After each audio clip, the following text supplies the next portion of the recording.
I still feel a chill when I think about the first time I saw the old roadside inn. I remember standing in the gravel lot, looking at the weathered wooden sign that creaked in the wind. The main building looked solid but worn, with faded shutters and a low-pitched roof. It was late afternoon and the sun was dropping behind the hills, casting long shadows across the front porch. I carried my single duffel bag and stepped inside, unaware of what waited for me once darkness fell. I walked into a narrow lobby with a simple desk and a single lamp.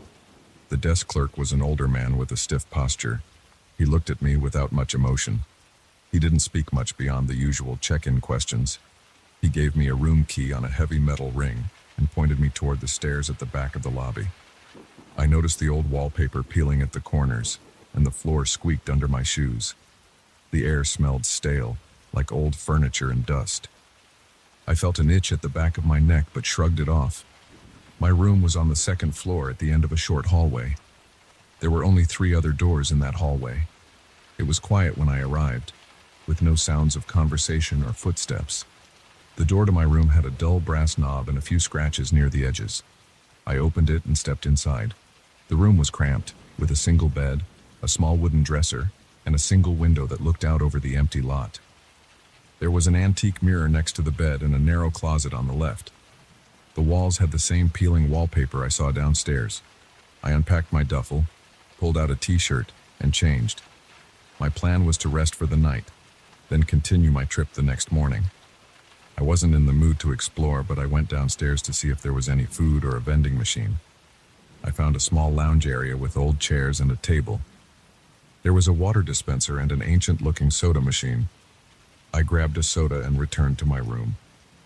On my way back, I noticed the air in the hallway felt colder than it had earlier. I shivered, but the temperature outside was dropping too, so I figured it was normal. That first night I fell asleep around 10. I woke up sometime after midnight to the sound of footsteps on the floor outside my door. They sounded light and slow, like someone pacing. At first I thought it was another guest, but the steps were too deliberate, too drawn out. I held my breath and listened. The steps moved closer, then paused right at my door. My heart pounded. I thought about calling out, but I kept quiet. I heard a faint whisper, but I couldn't make out any words. It was like breath passing through teeth, too soft and urgent to interpret. I finally got out of bed and walked to the door. My hands felt clammy, and my legs were tense. I opened the door quickly, but the hallway was empty. The only light came from a single overhead bulb near the stairwell. I looked both ways. Nothing. The footsteps were gone. I waited for a minute, scanning the area, but nobody appeared. I walked back inside, shut the door, and locked it. I stood there in the dark, listening for anything else. I only heard the faint hum of the inn's heating system. Eventually, I crawled back into bed, although it took me a while to calm down. The next morning, I got up and headed straight for the bathroom down the hall. After I showered, I returned to my room and noticed a thin crack in the wood of my door, near the base. The wood was splintered in a small area, like it had been struck with something. I leaned down, looking at it more closely. A subtle draft of cold air seeped through. It felt like a light, steady breath of icy wind. I touched the door, and it felt colder around the crack. I ran my finger along the edge, and a few small splinters came loose. The damage looked new. I went downstairs for a quick breakfast. There was a small dining area with a couple of tables and a self-serve station with cereal and coffee. I grabbed a bowl of cereal, poured coffee into a styrofoam cup, and sat alone. I didn't see anyone else around except the same desk clerk, who was now wiping the counters. I wanted to ask if he'd heard anything during the night, but I got a bad feeling about bringing it up. He barely acknowledged me anyway. I finished my breakfast and walked outside to stretch my legs. The day was calm. I considered leaving right then, but something made me stay. I had some reason to rest before continuing my trip. I told myself it was just one more night. The afternoon passed uneventfully. I spent some time in the lounge area looking through old magazines, then took a walk around the property. The building was larger than I had realized, with a storage shed in the back and a gravel path leading to a few overgrown bushes. I didn't see any other cars around, so I assumed business was slow. That night I climbed the stairs with a sense of dread. I locked my door and even wedged a chair under the knob, not sure if it would do any good. The crack at the base of the door still let in a thin line of cold air, so I draped a towel over that spot. I turned off the lights, lay in bed, and stared at the ceiling. My mind kept replaying the sound of footsteps from the night before. Sleep came late. I woke up to the same sound, but it was louder this time. The pacing was more insistent, back and forth, right in front of my door. I froze under the blankets. My arms felt heavy and my heartbeat was so loud it throbbed in my ears. A sudden knock rattled the door.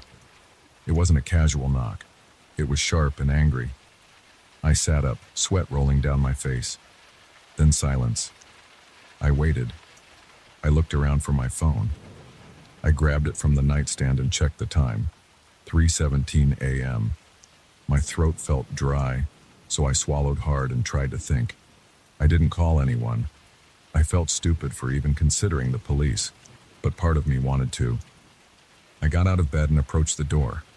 My legs felt shaky and my stomach was tight with anxiety. I put my ear against the wood. I heard a faint whispering again. It sounded like someone breathing words that never formed. I felt the cold air coming through that tiny crack. It brushed against my ankles like an icy draft. I wanted to fling the door open and confront whoever was there, but I couldn't bring myself to do it. A big part of me believed I might find nothing at all, just like the night before. Eventually, I backed away and returned to bed, but I stayed awake until dawn. The next morning, I noticed the crack in the door had grown longer. It went up about 6 inches from the base now, a jagged line in the wood. The area around it looked chipped, like something was pushing from the other side. I stood there, my heart racing, wondering if I was losing my mind. My hands trembled as I touched the crack. The cold air felt stronger, more constant, almost like a tiny breeze. I got dressed and went downstairs. I decided I had to say something.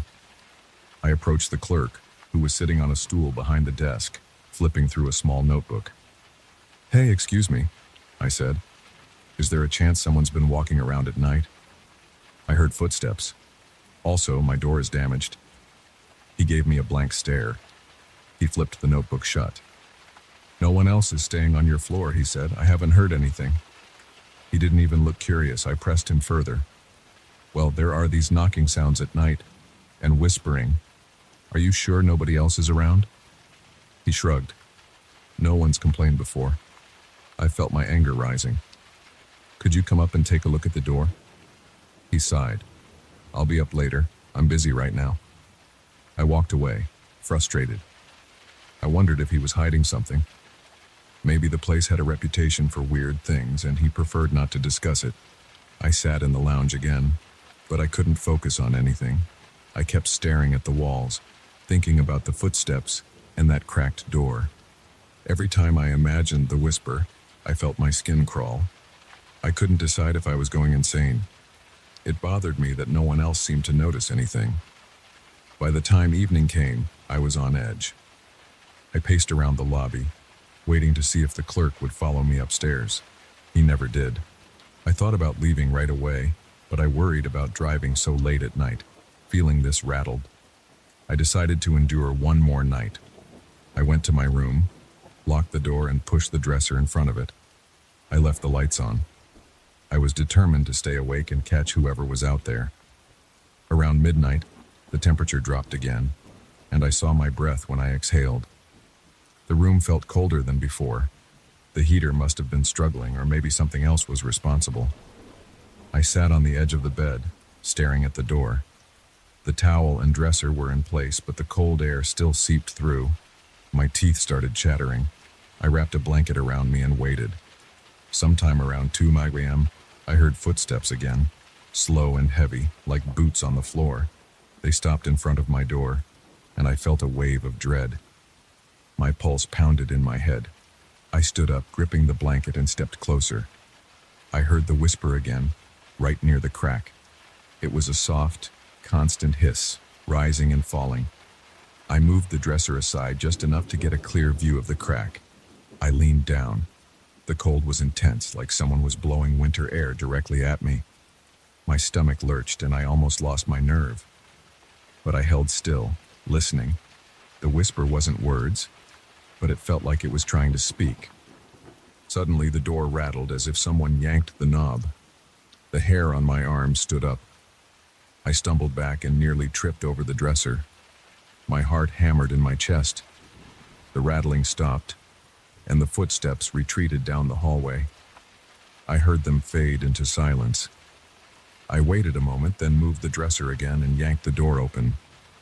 The hallway light flickered slightly, but it stayed on. I stepped out, scanning left and right.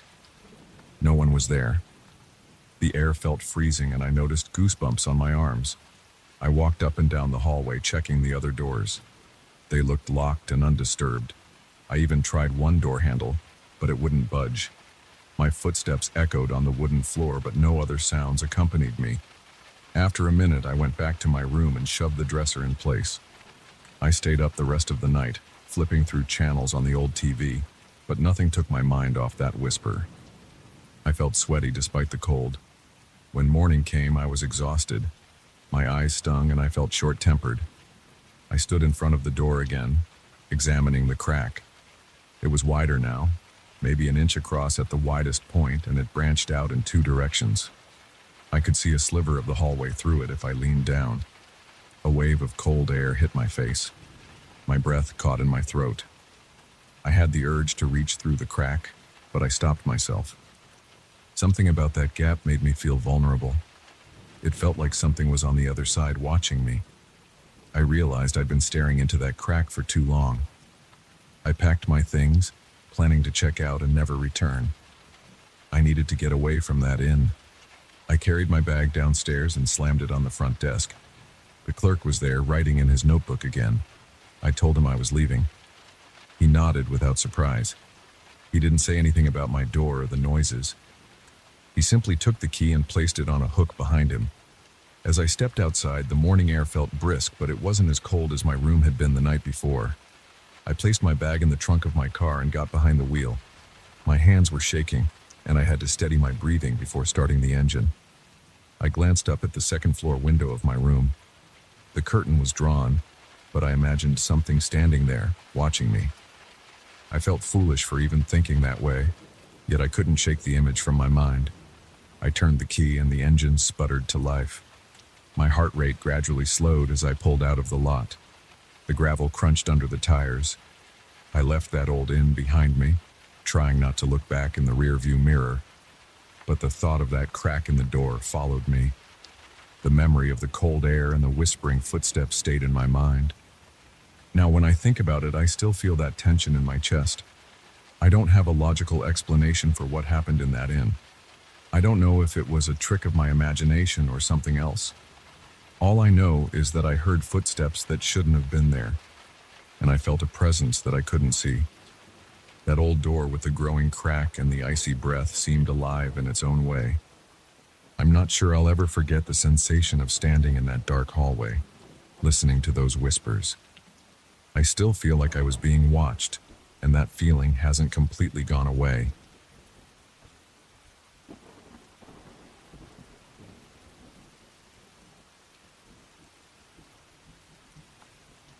I never thought I'd regret renting a penthouse in the city. The location was perfect. The layout seemed modern, and the view of the skyline from the balcony took my breath away. But now, when I sit on my bed at night, I feel this heavy pressure in my chest. I can hear my own heart pounding.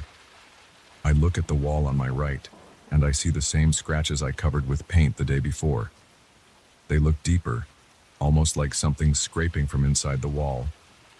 I wish I had walked away the moment I saw them, but I didn't, and now I'm stuck dealing with these noises and these marks that keep getting worse. I moved in about a month ago. The day I got the keys, I noticed faint lines on the main bedroom wall. They reminded me of old paint peeling, but they seemed more like claw marks. I just assumed it was the last tenant's weird decorative choice, or maybe some damage from furniture being moved. It didn't look urgent. I had boxes to unpack, and the entire place needed some basic cleaning, so I brushed it off. The first night was when things got strange. I was lying in bed, trying to get comfortable. I'm not used to silence, so I usually keep a fan on or some soft music in the background. The room felt strangely still. I got this odd sensation like I wasn't alone. It made no sense. No one had a spare key, and the door was locked. I closed my eyes, trying to convince myself I was just overthinking. Then I heard a soft scraping sound. It sounded like nails on drywall. I opened my eyes and sat up. The noise stopped. I got out of bed and checked the living room, the bathroom, and even the walk-in closet. Nothing. I went back to bed. I heard it again, closer to my headboard. I turned on the lamp. Everything looked normal, except that the marks on the wall seemed darker, like the paint had chipped overnight. I tried to brush my hand over them to see if any dust came off. It felt rough. I went back to bed and eventually fell asleep out of sheer exhaustion. In the morning, I examined the scratches with better light. They were a bit more visible than the day before. It unsettled me. I went out to buy some white paint. I figured a couple of coats would do the trick. I spent part of the afternoon prepping. I laid out some plastic, taped the edges, and applied one coat of primer. Then I did a coat of fresh paint. The wall looked fine again except for a slight texture difference where the scratches had been. By the time I was done, it was evening. I ordered takeout, had a quick shower, and got ready for my second night in the place. I'm a light sleeper. Every little sound can wake me. Around 2 in the morning, I heard scratching again, the same faint scraping noise. I sat up and turned on the lamp. My pulse raced. I saw a new set of marks forming. It was like someone was pressing from behind the wall. The paint was chipping in thin lines. My mouth went dry. I got closer to see if there was any structural damage, but everything felt solid. No holes, no cracks in the plaster. Just these new lines. I pressed my palm to the wall and I thought I felt a vibration. It was too soft to be certain. After a few minutes, the noise died down. I stayed up until sunrise, too tense to go back to sleep. The next day, I met the superintendent in the hallway. He's a quiet guy, older with gray hair. I told him I noticed some strange scratches in my bedroom and asked if there were any known issues with the building. He said no. He mentioned he'd done a walkthrough after the last tenant moved out and the walls looked fine. I told him that something must be wrong with the structure, or maybe with the pipes. He shook his head and said if there were major cracks, I would see more than a few lines in one spot. He assured me everything was okay. He offered to come up and check it himself. I said sure, hoping he'd find a simple explanation. He looked at the wall, tapped it a few times, and said it felt normal. He told me to let him know if anything got worse. I tried to put it out of my mind, but I couldn't. The marks were too deliberate. They looked like claw marks, spaced a few inches apart, almost parallel. That night, I positioned my phone on a chair and set it to record video. I pointed it right at the area on the wall where the scratches had appeared. I thought if there was some rodent or some structural shift, maybe I'd catch it on camera. I woke up around 3 in the morning to the sound of scraping. My stomach felt tight. I sat up and watched in horror as the paint on the wall peeled back in thin lines. I could actually see it happening in real time. It was a slow, deliberate motion. There was no hand, no instrument, nothing visible. Just the paint curling outward like something was pushing from inside. I grabbed my phone, pointed it at the wall, and tried to record up close. I couldn't see anything but the new scratches forming. I was shaking. The noise stopped after a few minutes. I didn't sleep the rest of the night. The next morning, I checked the video on my phone. The image was too dark, and the angle wasn't great, but I could hear the scratching. I could see the moment the paint changed. There was no actual object causing it, just the surface distorting. It made me sick to my stomach. I didn't want to show it to anyone because it would make me look insane. By the end of the week, I had painted the wall 3 times, each time applying layers of primer and filler. Each morning, I'd wake up to deeper scratches. My chest felt heavy every night. I grew paranoid. I kept thinking about weird explanations like an animal stuck behind the drywall, but there was no smell, no real sign of any nest. And why would it appear only on that one side of the room, always in the same spot? My second week in the apartment, I decided to get a hammer and see if I could remove a small section of drywall. I waited until midday when I felt more confident. I chipped away a small square. I expected to find insulation, maybe pipes, maybe some rodent droppings. Instead, I found empty space. It wasn't a big gap, just a few inches of air between my bedroom wall and the next unit. I shone a flashlight inside. I didn't see anything. The space was too narrow for a person or even a large animal to squeeze through. I replaced the section and patched it up. The entire time, I felt uneasy, like I was being watched. My palms were sweaty, and my heartbeat was loud in my ears. At night, I kept hearing those noises. They never lasted more than a few minutes, but it was enough to wreck my sleep. My eyes felt gritty from exhaustion. I started calling in late to work. Some days I couldn't focus. I'd drift off at my desk, replaying the image of that paint peeling in my mind. I considered moving out, but my lease locked me in for a year. I also worried about the cost of breaking the contract, and a part of me wanted an explanation. I kept telling myself there had to be a logical reason for this, even though I hadn't found one yet. One evening, after a particularly bad night, I decided to document everything in a notebook. I wrote the date, the time, and a short description of the scratches. I drew little sketches of how they changed each day. There was a pattern. Every night they grew in length by about an inch. Every night, the lines looked fresher, like something had dragged sharp nails across the surface. The sound always started around 2 or 3 in the morning. It lasted anywhere from 1 to 5 minutes. Then silence. On the third week, I asked the superintendent to come by again. He brought a small flashlight and a moisture meter. He checked for leaks, dampness, or cracks. Everything showed normal readings. He even drilled a tiny hole in a different part of the wall to see if there was any hidden water damage. Nothing. I felt frustrated and embarrassed. He gave me a concerned look and suggested maybe I was dreaming. I told him I had video. He asked to see it. I showed him the grainy footage on my phone. The audio was clear. Scratch, scratch, scratch. The paint visibly changed, but it was hard to see the detail on that small screen. He looked at me like he didn't know what to say. He admitted it was weird, but he also said he'd never heard of anything like this happening in the building. He walked away, shaking his head.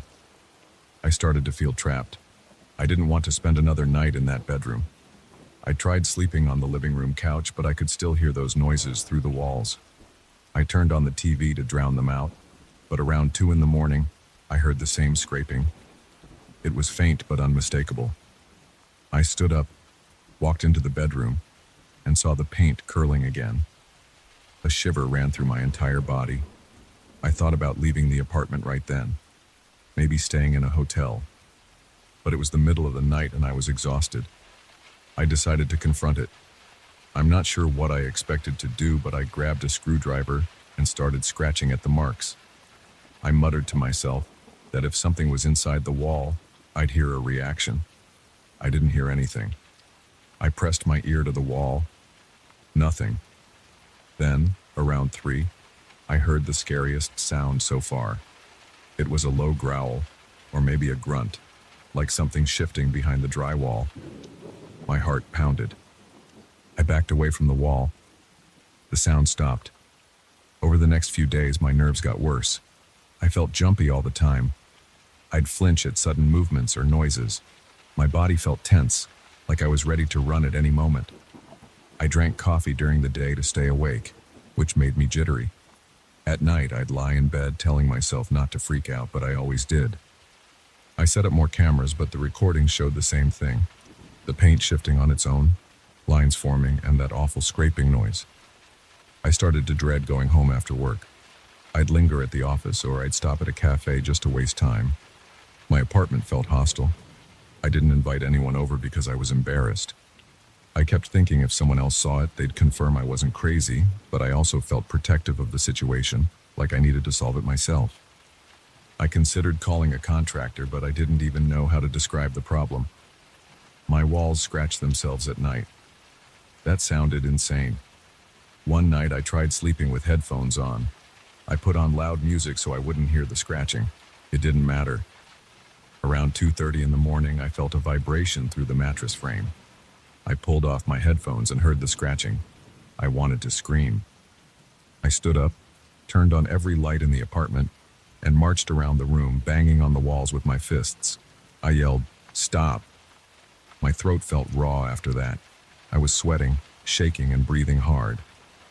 The noises stopped for a few seconds, then started again, slow and steady, like a response. I had never felt so powerless in my life. After that, I rarely slept in my bed. Most nights, I'd doze off in the living room with the TV on. But the problem followed me. I started hearing scratching behind the living room walls. I looked for new marks, but they only appeared in the bedroom. Somehow, the noise carried through the rest of the apartment, like it was beckoning me back to that spot. My curiosity grew stronger. I had to know what was behind that wall. At the same time, I wanted to run. I had this constant debate in my head.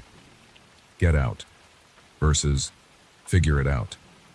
In my 4th week there, the marks were halfway across the bedroom wall. They had expanded in all directions, forming a pattern of parallel lines. Some lines branched off, others curved upward. It looked like a series of scars across the surface. I tried new paint brands, different spackling compounds, extra coats of primer. Nothing stayed smooth for more than a night. I called a friend of mine who works in construction and asked if he'd check the place. He came over, tapped around, used a stud finder, and said there was nothing odd. He joked that I should sue the painter for bad materials. I didn't laugh. I showed him the video. He seemed freaked out but tried not to show it. He said maybe it was some weird reaction to moisture or temperature changes. When I pointed out that it happened in a narrow time window each night, he couldn't explain that. He left, and I felt more alone than ever. I'm still here, in this penthouse, listening to the scraping on the other side of the wall.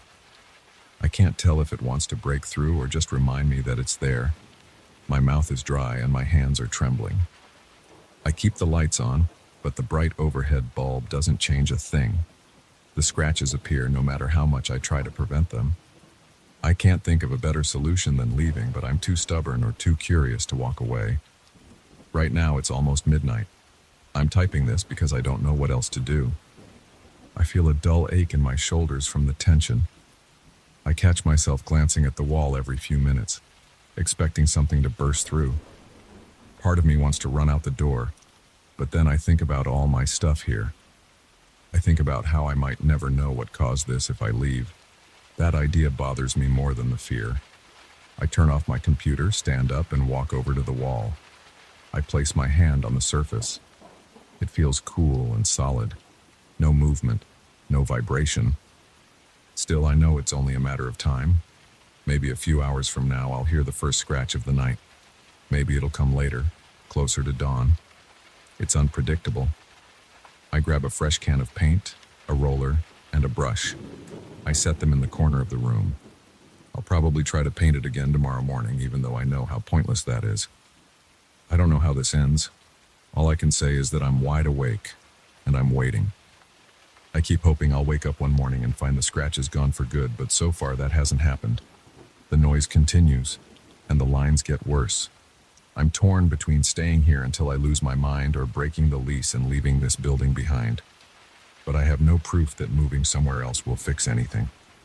The thought that whatever's in the wall might follow me is terrifying, but I can't help wondering if it's tied to this place, this unit, these walls. For now, I'm here, sitting in a chair by the window, listening to the buzz of city traffic far below. My heart is pounding, and my eyes are on the bedroom door. The scratching might begin at any moment. When it does, I'll feel my entire body tense up. I'll stand there wishing it would stop, but part of me will move closer to the wall, searching for a clue, waiting for a slip of paint or a small crack to reveal something I can see. I can't help it. I need to know what's behind the wall. I need to know if I'm dealing with a real problem or if I'm just losing my grip. Until I figure it out, I'll be here, watching, listening, dreading every night.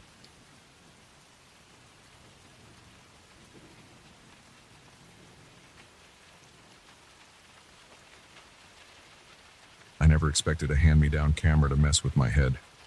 When I first held it, I felt a strange pull. It was my uncle's old analog camera, something he left behind in a box of dusty belongings. My uncle wasn't close to me. I'd only heard stories about him. People said he was quiet, always roaming around with his camera, taking photos of random things. I figured he was just another hobbyist who stuck with film even when everyone else moved on to digital. When I inherited his camera, I wasn't excited or curious at first. I just tossed it on a shelf. But a few days later, I looked at it again and got a weird feeling. It reminded me of simpler times, maybe the times my uncle enjoyed when he was alive. I decided to give it a try. That decision changed everything. I bought a few rolls of black and white film. I set the camera on my kitchen table. It had a metal body, scuffed edges, and a stiff shutter release. I tried winding it a few times to see if it would jam. It didn't. I liked that mechanical click. It felt solid, like something from a different era. I loaded a roll of film and took my first shots around the house. I snapped the old clock on the living room wall, my cat sleeping on the sofa, the dusty bookshelf. I didn't think much about composition. I just wanted to see if the camera still worked. A few days later, I went to a small local photography store that still developed film. The owner told me I could pick up the prints in a couple of hours. I walked around town while waiting. I had a coffee, glanced at the newspaper, and went back to the store. The owner handed me an envelope with the prints and the negatives. I thanked him and went home. I opened the envelope on my kitchen table. The first few photos were normal. The shot of the clock looked sharp. The cat was slightly out of focus, but still decent. But then I saw something strange in the corner of the shot of my bookshelf. It was a faint outline that looked like a hooded shape. I blinked, thinking it might be a smudge or a processing error. I stared at it for a long time. It wasn't a stain. It had distinct edges. It looked like a figure, floating near the ceiling, almost lost in the shadows. My heart thumped in my chest. I touched the print with my fingertip. The shape was so faint that I wondered if it was just a trick of the light. I flipped to the next print. It was a photo of my bathroom door. I had taken it while testing the camera's settings. The same figure, slightly more defined, stood in the far left corner of the frame. I saw a hood. It was pointed at the top and the inside was dark, with no face visible. My palms got sweaty. I checked the rest of the prints. Every single one had this shape. Sometimes it was near the edge, sometimes in the background, but it was always there, like it was watching me. I felt a chill along my spine. I rubbed my arms and stared at the prints for a long time. I told myself it had to be some defect in the lens or a weird reflection, but I couldn't shake the unease in my stomach. I decided to test the camera again, but this time outside. I waited until the next morning, then walked around my neighborhood, snapping pictures of parked cars, the sidewalk, a street sign, anything that wasn't too interesting. I wanted to see if that shape appeared again. The day was bright, so I figured any odd reflection or lens flare would be obvious. I finished the roll and brought it to the same shop. When I got the second set of prints, my heart pounded before I even opened the envelope. I pulled out the photos and spread them on my kitchen table. The figure was there. In some shots, it looked stronger, like it was a solid presence in the background. In one photo, it hovered above a trash can on the corner of the street. I hadn't seen anything at the time. Nobody on the street seemed to react to it. People walked by in the shot, but they didn't look at it or point. It was invisible to everyone, except the camera. I felt my breathing get shallow. My fingertips felt cold. I flicked through the prints, trying to find an explanation. I checked the negatives, but there was no sign of scratches or marks that would cause this. It looked like a real object captured in the frame. My gut tightened, and I started to sweat. I remembered an old story my mother once told me about my uncle. She said he used to get up at odd hours of the night to photograph empty roads or abandoned buildings. She said he once claimed he saw something following him. I always dismissed it as rumor, but now my head swam with questions. I decided to keep this to myself. I didn't want to sound crazy, but I also felt drawn to keep photographing. I wanted to see if the figure would show up again, maybe reveal some pattern or clue, so I bought more rolls of film. I started carrying the camera with me everywhere. I took pictures of my apartment, the laundry room in the basement, the hallway outside my door, the parking lot behind my building. It always appeared. Every time it was in a different spot. Sometimes it was small, barely visible. Other times it looked closer and more detailed. The camera seemed to be showing me something I couldn't see with my own eyes. That thought made my muscles tense up. I found myself checking over my shoulder, as if I expected to see it in real life. But I never did. I only saw it in the prints. It became an obsession. I set up a tiny dark room in my bathroom. I hung blackout curtains, got some basic chemicals, and started developing film on my own. I wanted to see each shot as soon as possible. I learned how to do it from online tutorials. At first, I messed up a lot. The prints came out too light or too dark. But then I got better, and every time I dunked the paper in the developer, I felt my stomach churn with a mix of excitement and dread. A few weeks into this routine, I noticed something new. The figure was getting bigger in each set of pictures. At first, it was just a faint outline. Then it gained clear edges. Then I could see the folds in the hood, like some thick cloth. My hands trembled as I hung the prints to dry. My mouth felt dry, and I swallowed hard. I turned around, half expecting to see that shape in the corner of my bathroom. But I only saw the red glow of my safety light and the reflection of my own sweaty face in the mirror. I tried to stop taking photos. I told myself this was too weird, that I should just put the camera away, but I couldn't resist. Part of me needed to keep going. I started losing sleep. I lay in bed at night with the camera on my nightstand, my mind racing with questions. I wanted to figure out if this thing was some glitch or if it was something else. My body felt on edge all the time. My neck and shoulders hurt from being so tense. One night, I decided to take pictures in the dark. I set up a tripod in my living room and took long exposures. The camera's shutter stayed open for a few seconds each time. I felt a strange buzz in my ears like static. I kept looking around as I pressed the shutter release. My heart pounded. When I developed those shots, the figure was in the same corner of every frame, but it looked like it was coming closer to the center of the photo. Its hood was turned toward me, although I still couldn't see a face. The inside of the hood was just black. I felt my hands shaking when I laid out the prints on the table. I thought about burning them, but I couldn't make myself do it. I started to wonder if the figure was always around me, just outside my field of vision, and the camera was the only thing that could capture it. That idea made me paranoid. I took shorter showers, worried about letting my guard down. I turned on every light in my apartment when I got home. I jumped at any creak in the floorboards. My phone rang once and I almost dropped it because my nerves were shot. I kept imagining that shape in the corners of rooms, quietly hanging there. After a while, I began to notice small details. My apartment felt colder.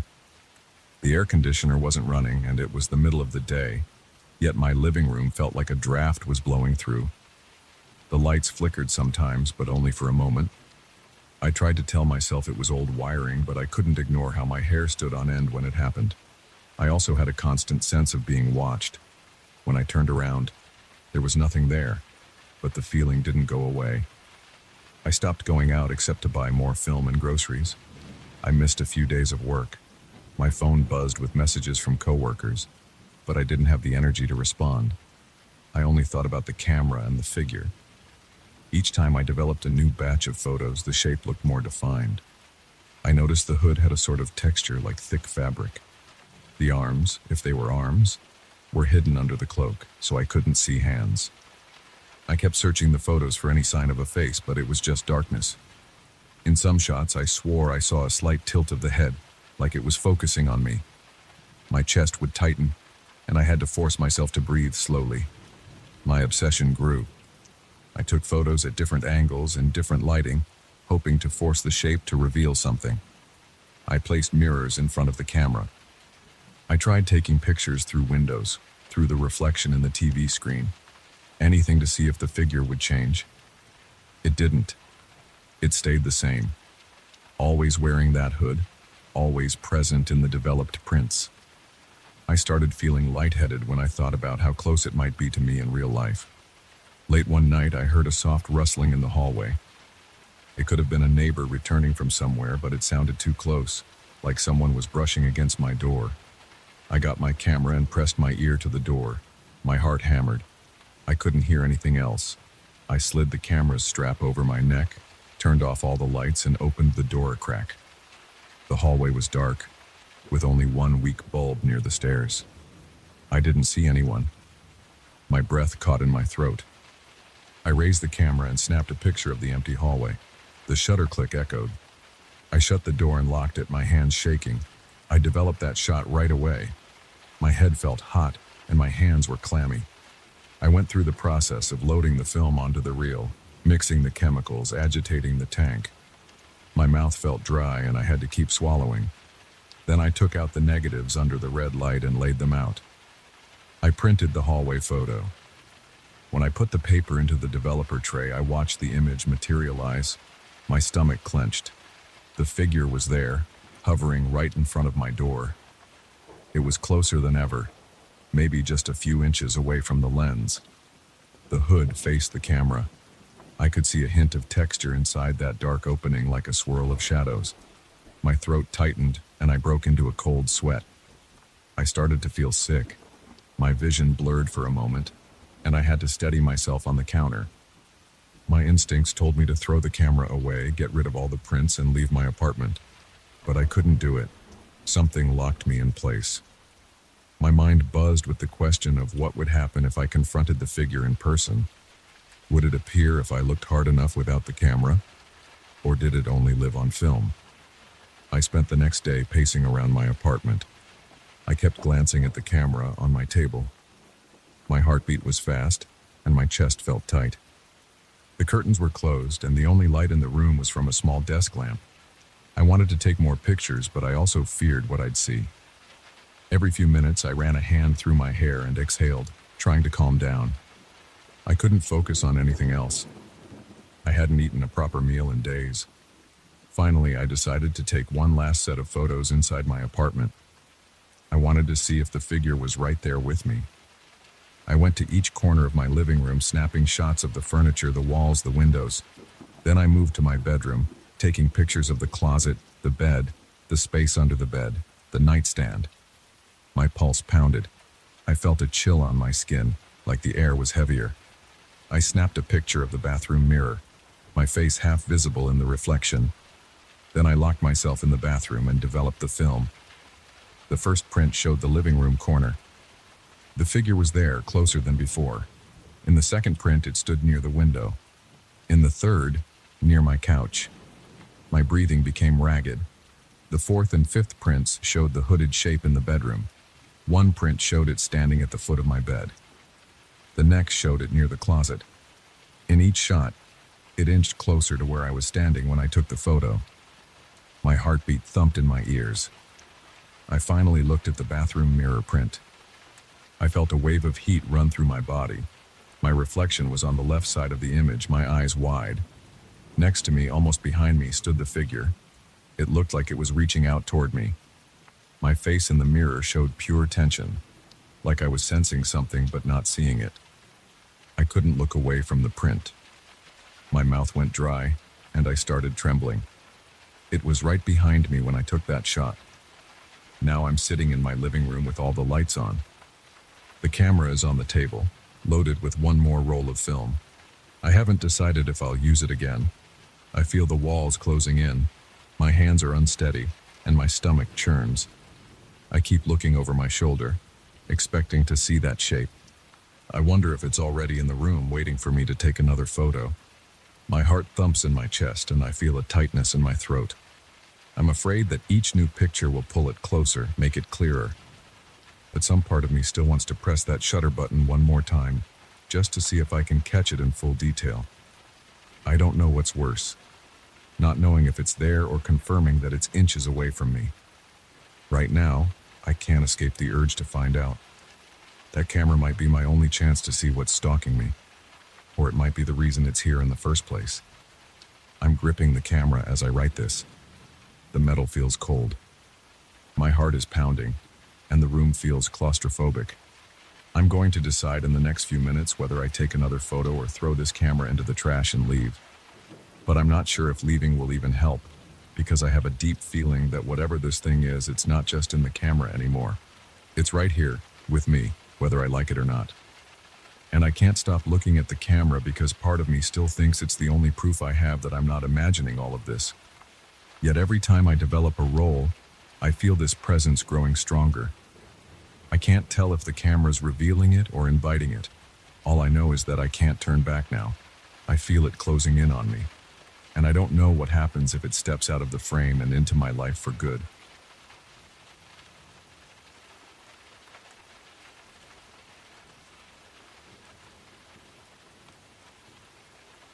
I moved into this house because the rent was cheap. The day I signed the lease, I felt a slight unease, but I figured it was just nerves about living on my own for the first time. I remember standing in the empty living room, looking at the bare walls, feeling an odd quiet.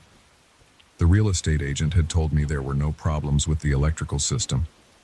The place looked clean, and nothing seemed off during the daytime. I wish I had known that every night at exactly the same time all the lights would go out. I wish I had known about the voice that hides in the darkness. I wouldn't have moved in if I had known. I noticed the first power outage on the third night. It happened around 2 a.m. I had been in bed, trying to sleep, but the house felt too silent. I was staring at the ceiling, half expecting something to happen, even though I had no real reason to feel that way. Then the lights in the hallway went out. My digital clock on the nightstand went blank. My ceiling fan stopped spinning. Every source of light vanished at once. I felt my stomach tighten. I sat up in bed, blinked, and listened. At first I heard nothing. Then a single soft sound. It wasn't a dripping faucet or the rustle of a neighbor's steps. It sounded like a whisper, but I couldn't make out any words. I stayed still for maybe 30 seconds. My chest felt heavy. My breathing got faster. I told myself to calm down, that it was just a power outage. I tried to get out of bed to find the flashlight I kept in the kitchen drawer. I put my feet on the floor and stood up carefully, holding my arms out in front of me in the darkness. I couldn't see a thing. My pulse pounded in my ears. I felt like the air around me had turned thick and cold. That was when I heard the voice again. It was a single word, maybe my name, but it was so faint I couldn't be sure. It sounded like it came from the far corner of my bedroom, then shifted to the opposite side. I whipped my head around, but I saw only darkness. My mouth went dry. I made my way to the bedroom door by feeling along the wall. My hand kept shaking. I took slow steps, listening for any movement. I heard nothing except my own breathing. Then I heard the voice call my name, clearly this time. It was a hoarse whisper, low and broken, like somebody trying to speak without using their vocal cords. It said, "Daniel." It sounded like it came from behind me, near the closet. I froze. I didn't know if I should run outside or keep going for the flashlight. My heart beat so loud I could feel it in my temples. I forced myself to move. When I reached the hallway, I noticed the entire house was blacked out. No clock lights, no standby lights on the TV or microwave. Not even the faint glow from the street lamp outside. It was like all electricity to the house had been severed. I stumbled into the living room. My hands ran over the sofa, the coffee table, and finally the kitchen counter. I yanked open the drawer and grabbed the flashlight. I flicked it on, relieved to see a bright beam. I pointed it around the kitchen. No one was there. I swung the beam toward the hallway and bedroom. I took a few steps back in that direction. My fingers trembled around the flashlight. My legs felt weak.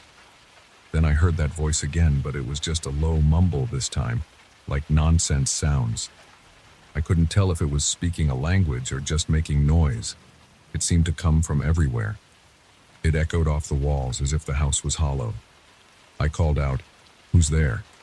My voice sounded shaky. There was no answer. The mumbling stopped. Then, as suddenly as it had gone out, the power came back. The lights flicked on, the refrigerator hummed, and I could see everything clearly.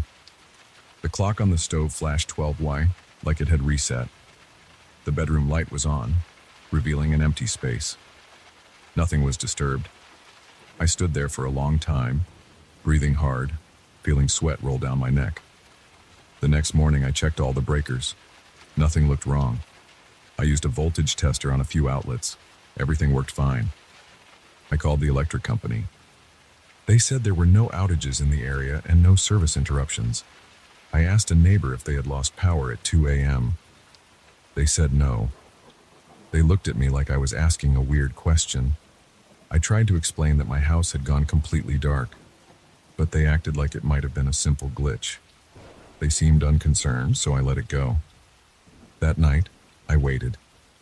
I stayed up past midnight sitting on the couch in the living room, leaving a few lights on waiting to see what would happen. I had turned on the TV for background noise. I was half dozing, but kept glancing at the clock. At exactly 2 a.m., everything shut off again. The TV screen went black, the lamp died, and every light in the house disappeared. I held my breath and listened. My palms started sweating. My forehead felt cold. Then I heard it, a whisper that sounded like it brushed past my ear. I jerked my head around, but there was no one behind me. The voice seemed to move behind the couch, then across the room, then near the front door. It kept drifting from spot to spot with no pattern. Sometimes I heard my name. Other times I heard bits of sound that made no sense. I fumbled around for my phone. I turned on its flashlight.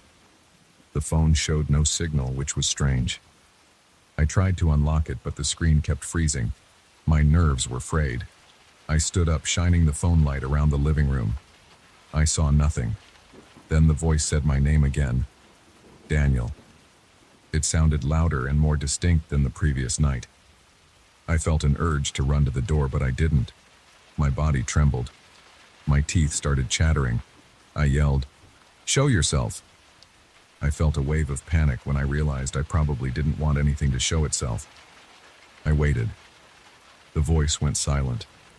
I only heard the hum of my own breathing, ragged and quick. Suddenly the power came back. My lamp flickered on, and I stood in the middle of the living room, shining a useless phone flashlight into a lit space. I turned it off and tried to steady myself. I felt nauseated. I sat down on the couch, hands shaking. The clock on the TV said 2:03 a.m. It had only been a few minutes of darkness. That short time felt like an hour. Over the next week, it happened every night at exactly 2 a.m. I tried different strategies. One night, I stayed in the kitchen with a flashlight in hand. Another night, I waited in the bedroom with every possible light turned on. Nothing changed. The power cut always happened. The voice always returned. Sometimes it whispered my name. Sometimes it made random noises. I could never figure out exactly where it came from. It always felt like it was circling me. My body would tense up as soon as the lights died. My breath would catch in my throat and my heart would pound. By day, the power worked fine. I had no problems with appliances, no flickering lights. Everything was normal. But once the clock neared 2 a.m., I'd feel my muscles tighten and my hands go clammy. I tried calling an electrician. He came by in the afternoon, tested the outlets, looked at the breaker box, and said everything was in good shape. He told me I might have a loose connection somewhere, but he couldn't find it. He left, and I hoped maybe his inspection had fixed something by accident. It didn't. That night, the lights cut out as usual. The voice murmured near my bedroom door. I tried to record it on my phone, but all I got was static. I ended up with an audio file that sounded like a faint hiss and a few weird clicks. Nothing I could show someone as proof. The anxiety started to affect my daily life. I couldn't focus at work. I snapped at people during simple conversations. Every night I dreaded going home. I drank too much coffee during the day just to stay awake. I started looking at hotel rates, thinking maybe I should just leave for a while. But the thought of paying for a hotel every night seemed impossible. I asked a few more neighbors if they ever had power outages at 2 a.m. They said no. Some gave me suspicious looks, like they thought I was making it up. Others seemed polite, but they obviously had no idea what I was going through. One neighbor suggested I try installing a backup generator. I said thanks and walked away. I didn't bother trying to explain the voice. I tried to keep a routine in the evenings. I'd cook dinner, watch TV, maybe try to read. But once it got close to 2 a.m., I'd start to sweat. My stomach would churn. My legs would feel weak. Some nights I'd pace back and forth in the living room, waiting for the inevitable. Other nights I'd try to keep myself busy, but I'd constantly glance at the clock. I'd count the minutes until the lights died. It was torture. When the outage finally happened, I'd freeze and listen, waiting for the voice. It always came. Sometimes it said my name in a raspy tone. Other times it made strange babbling noises. Once it sounded like it was right behind me, near my ear. Another time it felt like it was coming from the ceiling. No matter how I turned or where I pointed my flashlight, I never saw a shape or a form. The voice was just there, disembodied, filling the space around me. My nights blurred together. I stopped sleeping more than an hour or two at a time. I'd drink water to calm myself, but my hands would shake so badly I'd spill it. My appetite vanished. I woke up in the mornings feeling drained, as if I'd been running all night. I kept telling myself I'd figure out the cause or I'd leave, but I didn't leave. I told myself I wouldn't let this thing win. My mind felt split between fear and anger. During the day, I'd gather some courage and plan ways to prove to myself there was a logical explanation. But as soon as it got dark, all that courage disappeared. One night, after about 3 weeks, I snapped. I was too tired to keep dealing with the same routine. I grabbed a folding chair from the garage and set it up in the middle of the living room. I placed flashlights on the coffee table. I set my phone to record audio. I sat down at 1:50 a.m. and waited. I stared at the clock. My palms were sweating so much I had to wipe them on my pants. My legs shook. When 2 a.m. arrived, the power cut. The living room lamp died, and everything went black. My phone still glowed faintly as it recorded. I switched on a flashlight, aiming it straight ahead. I spoke into the darkness loud and clear. "I'm here. I'm not going anywhere. If you have something to say, say it." My throat felt tight as I forced the words out. My body tensed, ready for whatever might happen. The voice started as a slow murmur from the corner behind me. I turned the flashlight, but saw only the blank wall. Then I heard it again. "Daniel," it said, slow and drawn out. I pointed the light toward the hallway, but no one was there. My heartbeat felt erratic. My mouth was so dry I could barely swallow. "Why are you here?" I asked, my voice shaking. It didn't answer with words. Instead, it let out a series of hisses and garbled sounds. They rose in volume, surrounding me. I pointed the flashlight in every direction, but there was nothing. My shoulders were locked. My muscles started to ache. A chill spread across my neck as if something cold was breathing on me. I stayed in that chair, refusing to move. After maybe 2 minutes, the voice quieted. The darkness felt heavy. Then the power flicked back on. The sudden brightness made me wince. The clock read 2:03 a.m. I stood up, my legs trembling, and I looked at my phone. I stopped the recording. When I played it back, I heard only static, clicks, and faint pops of noise. No clear voice. No proof. I felt my stomach lurch. My anger flared. I tossed the phone onto the couch in frustration. I felt helpless. After that night, I started considering moving out. The lease had a penalty for early termination, but I didn't care. I needed sleep. I needed peace. Yet part of me wanted to find out what caused this. I called the real estate agent, demanding answers. She claimed she knew nothing. She said the house had a clean history. She advised me to call an electrician again or check with the utility company. I said I would, but my gut told me I'd just get the same empty answers. I talked to a friend, trying to get him to spend the night at my place to witness the outage. He said he'd come over on a weekend, but when the weekend arrived, he canceled, claiming he had an emergency. I wondered if he sensed how nervous I was and got spooked. I spent that weekend alone, dealing with the nightly routine. The voice sounded more aggressive, like it was louder. My hands wouldn't stop shaking even during the day. One evening, I caught a reflection of myself in the mirror. My eyes had dark circles. My face looked pale. I realized I was falling apart. I went online and searched for any stories about odd power outages. I found nothing that matched my exact situation. I tried searching for strange voices in the dark, but most sites looked like people's ghost stories or random rumors. None of it helped. I felt more isolated than ever. It's been a month of these nightly visits now. My decision is almost made. My stuff is half packed. I have boxes in the living room. I called the landlord and said I was leaving. I don't care about the penalty. I'm done. The nights have become too long. The moment 1:59 a.m. hits, I can't control the tremors in my hands. I can't slow my racing heart. The voice always comes, and it always says my name or mutters nonsense. I can't see any source. There's nothing physical I can fight or confront. I don't know why it targets me, and I have no proof to show anyone. All I have is this sick feeling in my gut every night and a mind that won't settle down. I haven't slept more than 3 hours in a row since the first outage. My chest feels tight. My legs feel weak.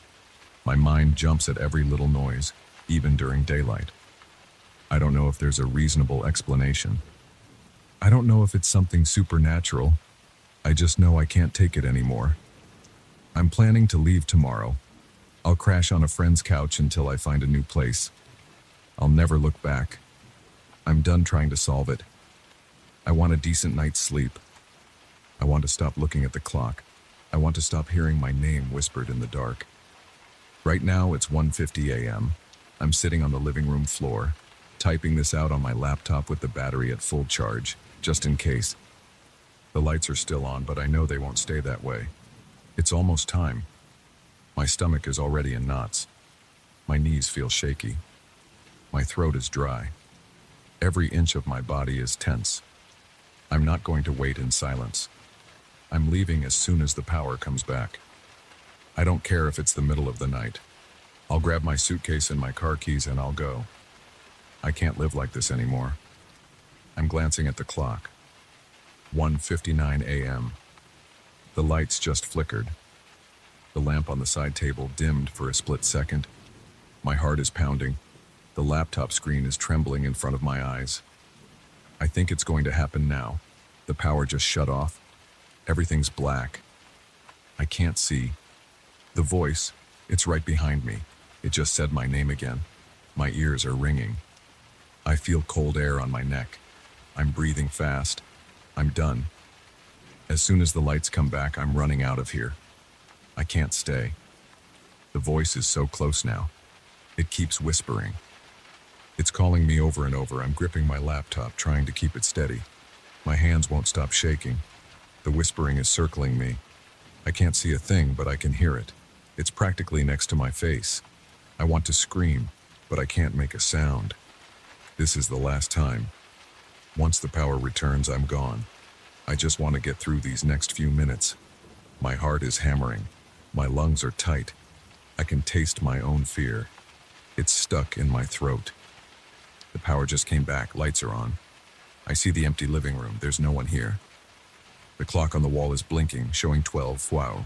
I'm slamming my laptop shut. I'm grabbing my keys. I'm not staying another second in this place. I'm done. This house can keep its darkness and its voice. I'm out the door. I'm never coming back.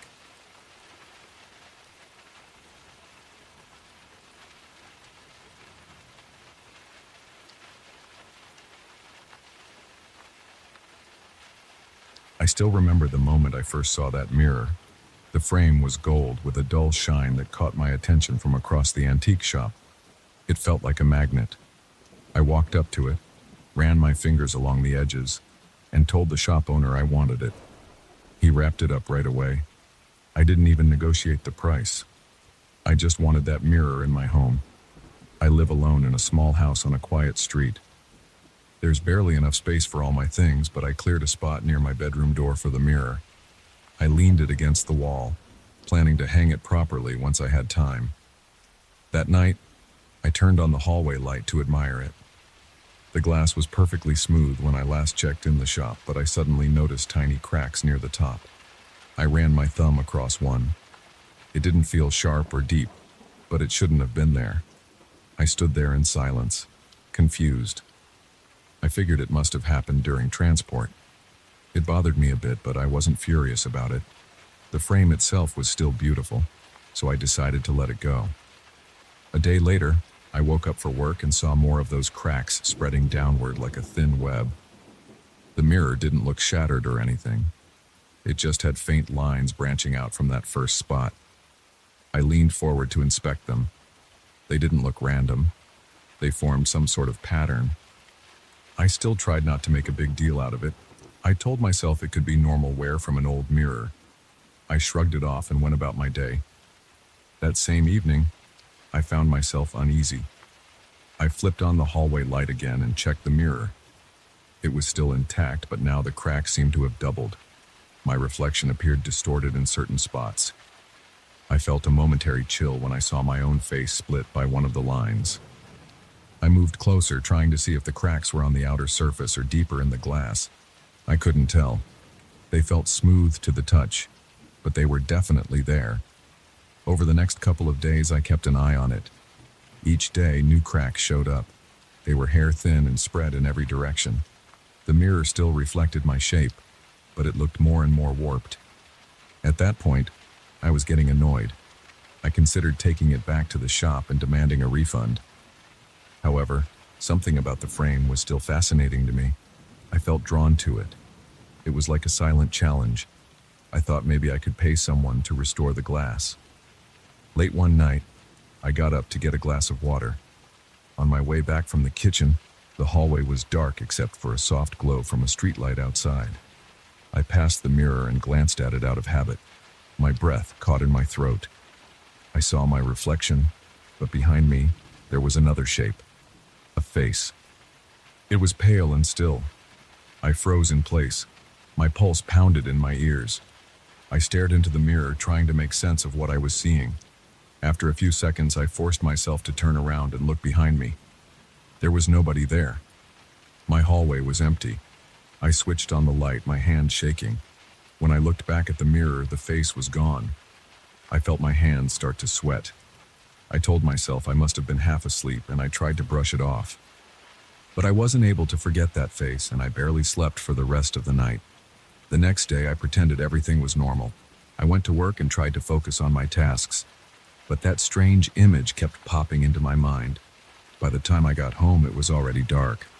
I paused in front of the mirror again, this time with the lights on. Nothing looked unusual in the reflection. I stood there a good while, waiting to see if something would appear. It didn't. I felt silly, like I was scaring myself on purpose. So I took a shower, ate a sandwich, and tried to unwind. Eventually, I turned off most of the lights and got ready to sleep. Around midnight, I felt a pull toward the hallway. My heart was already beating faster. I knew I didn't want to see anything, but I couldn't resist. So I went there, no lights on, letting the faint street lamp glow spill in through the window. I forced my eyes to focus on my reflection. At first, I only saw my own figure, plus those scattered cracks. Then, slowly, that same face started to form in the mirror, right behind my shoulder. It appeared faint, like a white shape fading into view. I felt my mouth go dry. I told myself not to panic, not to run. My legs trembled anyway. I spun around. The hallway was empty again. No movement, no sound, nothing but my own uneven breathing. I turned back to the mirror. The face was gone again. This time I whispered to myself, "What the hell is happening?" My voice came out shaky. My palms were damp and I felt cold despite the mild night. I thought about dragging the mirror out to the sidewalk, but I didn't. I went back to my bedroom and locked the door. I lay in bed, forcing my eyes shut, but sleep took a long time to come. The following morning, I examined the mirror in daylight. More cracks had appeared, but the glass was still in one piece. I pressed my palm against it. It felt cool, almost icy. My mind drifted to the face I had seen. I wondered if it was just my imagination. Still, it felt too real. I kept thinking about how pale it was, how there were no clear details, just the suggestion of a human shape. I frowned at my reflection. The cracks zigzagged across my image. I stepped back and decided to keep the mirror for now. Part of me wanted to see if I could catch that face in full daylight. The other part was scared of what I might find. That night, I set up a small lamp in the hallway, aiming it toward the mirror. I figured if there was something to see, bright light might show it. I waited until around midnight, standing a few feet away from the mirror. At first, nothing happened. I just saw my reflection, the gold frame, and the network of cracks. Then I moved closer and tried to stare past my own image. My heart felt like a drum in my chest. I started to think I was wasting my time, but I stayed. And then I saw movement. My reflection seemed to ripple. I took a step back, eyes wide, and watched a faint shape slide into view. It was that face again, but it looked closer, leaning in right behind my left shoulder. I noticed a slight tilt to its head, as if it were trying to see me from the side. I felt a wave of cold wash over me. I couldn't breathe normally. I wanted to speak, but my mouth stayed shut. My hand reached out to touch the mirror. I pressed my fingers against one of the cracks. I heard my own heartbeat in my ears, loud and fast. I tried to push my fear down and focus on the shape. It was hard to see details, but it seemed more defined than before. The outline of a jaw, maybe the curve of a cheekbone. It didn't move except for that initial shift. I forced myself to speak. "Who are you?" My voice was just a broken whisper. The face didn't respond. It just lingered there in the glass. After a few seconds, it vanished. My reflection was alone again. I stumbled back, switched off the lamp, and hurried to my bedroom. My hands were shaking so much I could barely twist the doorknob. Once inside, I locked the door and leaned against it, feeling my chest tighten. I knew I wasn't imagining this. Over the next few nights, the same pattern repeated. Whenever I dared to look in the mirror in low light, the face appeared. Each time it seemed a little closer, like it was edging forward behind me. Every time I turned around to check the hallway, there was nobody there. The rest of my house felt normal, except for the cold dread I felt whenever I got near that mirror. During the day, I thought about throwing it out. I'd even drag it to the front door, but then I'd stop. I had this nagging feeling I needed to figure out what it was. Maybe I thought there was a rational explanation, though that logic was falling apart with each encounter. One afternoon, I took a magnifying glass to the mirror, looking at each crack. They didn't look random anymore. They formed branching lines from one central point near the top. I had a sudden thought that maybe they weren't cracks in the usual sense. They looked more like fractures that never fully broke. I touched them again. The glass felt smooth. No jagged edges, no chips. Just an intricate web of lines. It was unsettling, but I couldn't break away from examining it. That night, I tried something new. I put a chair in front of the mirror, turned off all the lights except a small nightlight, and sat facing it. I told myself I'd watch the mirror for as long as it took to see the face again. I sat there, hands on my knees, trying to keep my breathing steady. After about 20 minutes, my eyes felt tired, and my neck got stiff. I almost gave up. Then I saw the faint outline drifting into place. It emerged slowly, like it was stepping out of a shadow. My stomach twisted. The face hovered inches behind my reflection's shoulder. I gritted my teeth and resisted the urge to turn around. I leaned forward. I saw the shape shift a bit, as though it was turning its head to look at me. My heart hammered, and my mouth felt dry. I noticed my reflection's expression was tense, eyes wide, lips slightly parted. I looked terrified. The face in the mirror just hung there. It looked at me or through me, I couldn't tell. I raised my hand slowly, lifting it toward the mirror's surface. My reflection copied me. The shape in the mirror seemed to lean even closer. I felt the hairs on the back of my neck rise and my stomach clenched. My fingertips touched the glass and I felt a sudden chill shoot through my arm. I jerked back, breathing hard. My head throbbed and my chest felt tight. I moved my hand around, trying to shake off the cold sensation. When I looked up at the mirror, the face was gone. My reflection showed only me, sweaty and wide-eyed. I turned on the hallway light and stood up. My legs were weak, and my arms tingled. The mirror's cracks glimmered under the bright light, but there was no sign of anything else. I shut the light off again, expecting the face might return, but it didn't. I felt an ache in my neck from tension. I ended up pacing the house for a while, unable to calm down. That evening was a turning point. After that, every time I caught sight of my reflection in low light, I noticed that face was inches from me, like it was waiting. There were times I felt I should just take the mirror outside and smash it, but each time I approached it, a sense of dread locked me up. It wasn't a typical fear either. It felt like if I destroyed the mirror, I'd open a door I couldn't close. I hated that feeling, but it kept me stuck. I tried ignoring it. I tried leaving the lights on all night. But eventually, I'd wake up and wander over, staring at the mirror in the dark, waiting to see that shape again. My body reacted with a rush of heat, a knot in my stomach and a tense ache in my shoulders. My breath would catch in my throat. Sometimes I'd gasp or let out a low groan when I spotted the face. Every time it looked closer. One night I swore I saw its eyes, dark, sunken hollows. My skin crawled at the memory. Finally, I made a decision. I had to learn where this mirror came from. Maybe the antique shop owner could explain. So on a Saturday morning, I packed the mirror in my car and drove back to that shop. The owner was there sipping coffee. I told him the mirror had developed cracks. He just gave me a blank look and said he didn't remember me buying it. That made no sense. I asked him about the mirror's origin, but he insisted he didn't keep detailed records. He offered me a refund, but that didn't help with my questions. I tried to press him. He said he didn't recognize the mirror. Then he handed me the cash and told me I could leave the mirror with him if I wanted. Something in my gut told me not to. I picked it up and left, ignoring his confused stare. Back home, I leaned the mirror against the living room wall.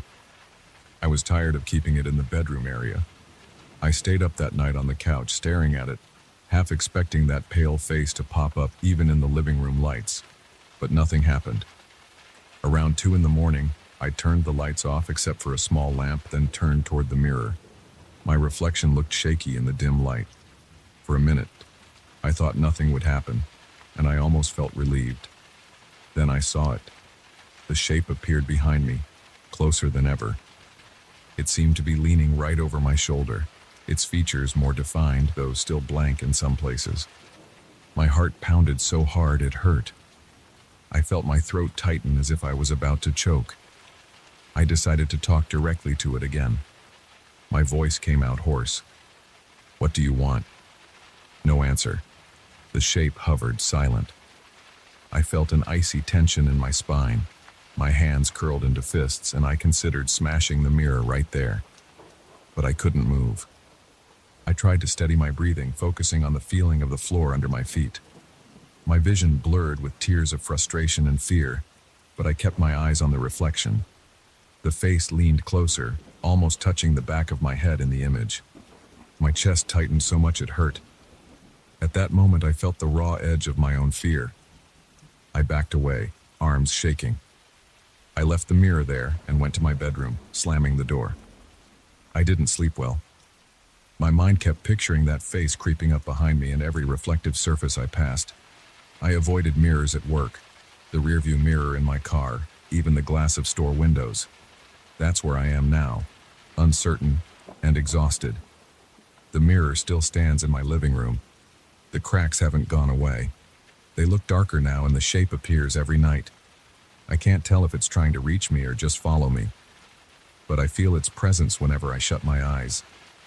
My gut twists every time I think about dumping it, yet I can't stand the idea of letting it stay.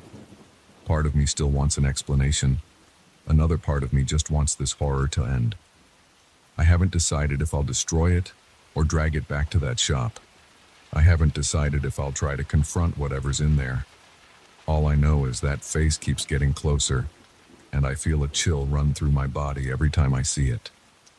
I'm stuck here living with this mirror, not sure what it means or how it started, but I can't let it go and I can't bring myself to keep it. I stand in front of it every night, waiting for the face, knowing it'll come. And it does. And each time I feel my whole body lock up, my heart pound and my breathing catch. That's my life now, watching a face that isn't mine appear behind my reflection and trying to figure out how to end this for good.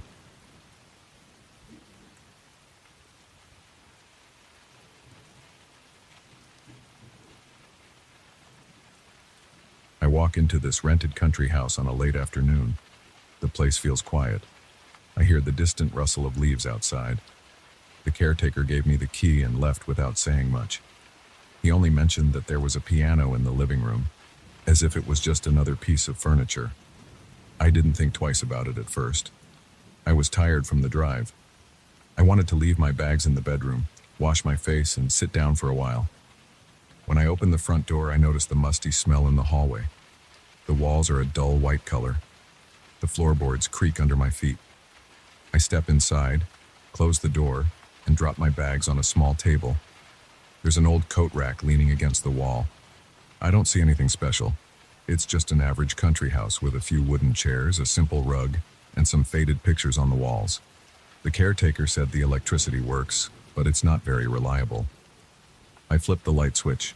The ceiling lamp comes on with a weak glow. I walk into the living room. The first thing I see is that piano against the far wall. It's dark brown with scratches all over. The wood looks worn. The keys are dusty. I can see a few spider webs clinging to the corners. There's no bench in front of it, just a single dining chair that someone dragged over at some point. The top of the piano is decorated with a couple of old vases. No flowers inside them. I catch myself staring at it longer than I intended. I'm not a musician. I don't know how to play. Yet something about that piano holds my attention. It feels heavier than the rest of the room. The silence around it seems different. I blink a few times and turn away. I tell myself it's just an old instrument. I go to the kitchen and open the fridge. There's nothing inside except a bottle of water and some leftover takeout. I toss the takeout. I pour a glass of water and drink it. My throat is dry. I decide to explore the house. There's a bedroom with a small bed, a desk, and a closet. The sheets on the bed look clean enough. There's a narrow window that shows the backyard. I see some overgrown grass and a few trees. The caretaker said there's a path that leads to a small pond, but I might check it out later.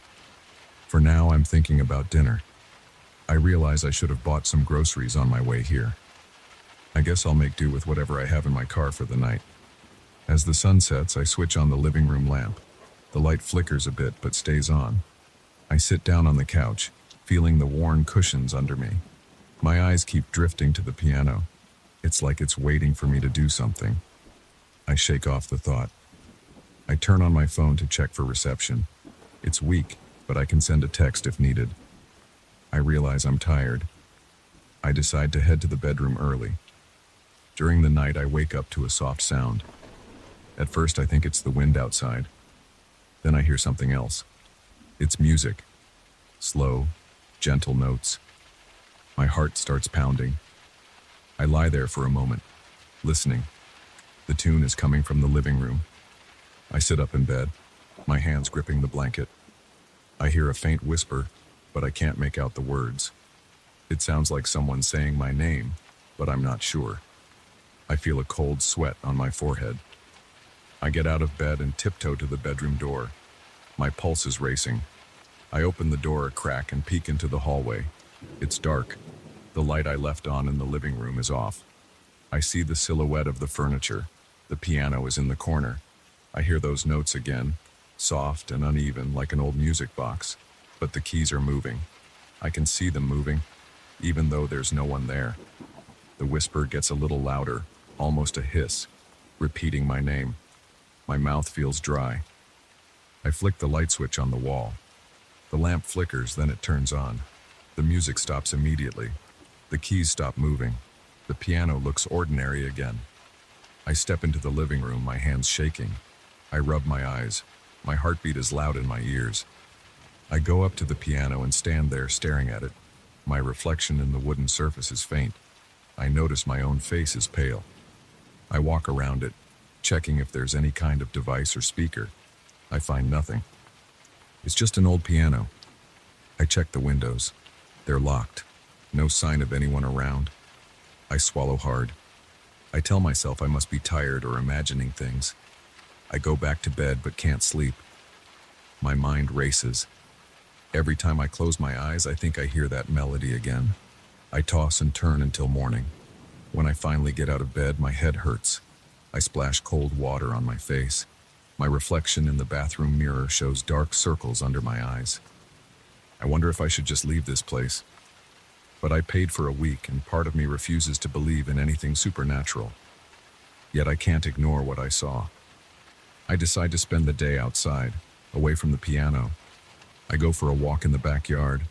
The sun is warm on my skin. The grass is tall and scratches against my ankles. I follow the path to the pond. The water looks green. I sit on a flat rock by the edge and throw a few pebbles. The splashes echo. I try to calm down. I breathe slowly. I think about calling the caretaker, but I don't know what I'd tell him. "Hey, your piano is playing by itself." That sounds ridiculous. After a while, I head back to the house. I open the door slowly. Everything is still quiet. I look at the piano and feel a slight pull in my chest. I don't like this feeling. It's like I want to get closer, but I'm afraid. I make myself walk into the kitchen. I rummage around for something to eat. I find some cans of beans and a box of crackers. I open them and eat standing at the counter. I keep one ear out for any sound from the living room. Nothing. The quiet makes me uneasy. I wish there was some noise, maybe a radio or a TV. There isn't. Just the faint hum of the fridge. In the afternoon, I sit on the couch again. I watch the piano from across the room. I notice details now. The scratches on the lid form strange patterns. The keys have yellow stains. One of them is chipped at the corner. It's an ugly piano, honestly, but I feel drawn to it. My hands sweat just from looking at it. I don't dare to touch it, though. My stomach is tight. I keep swallowing, as if I have a lump in my throat. When evening comes, I think about leaving.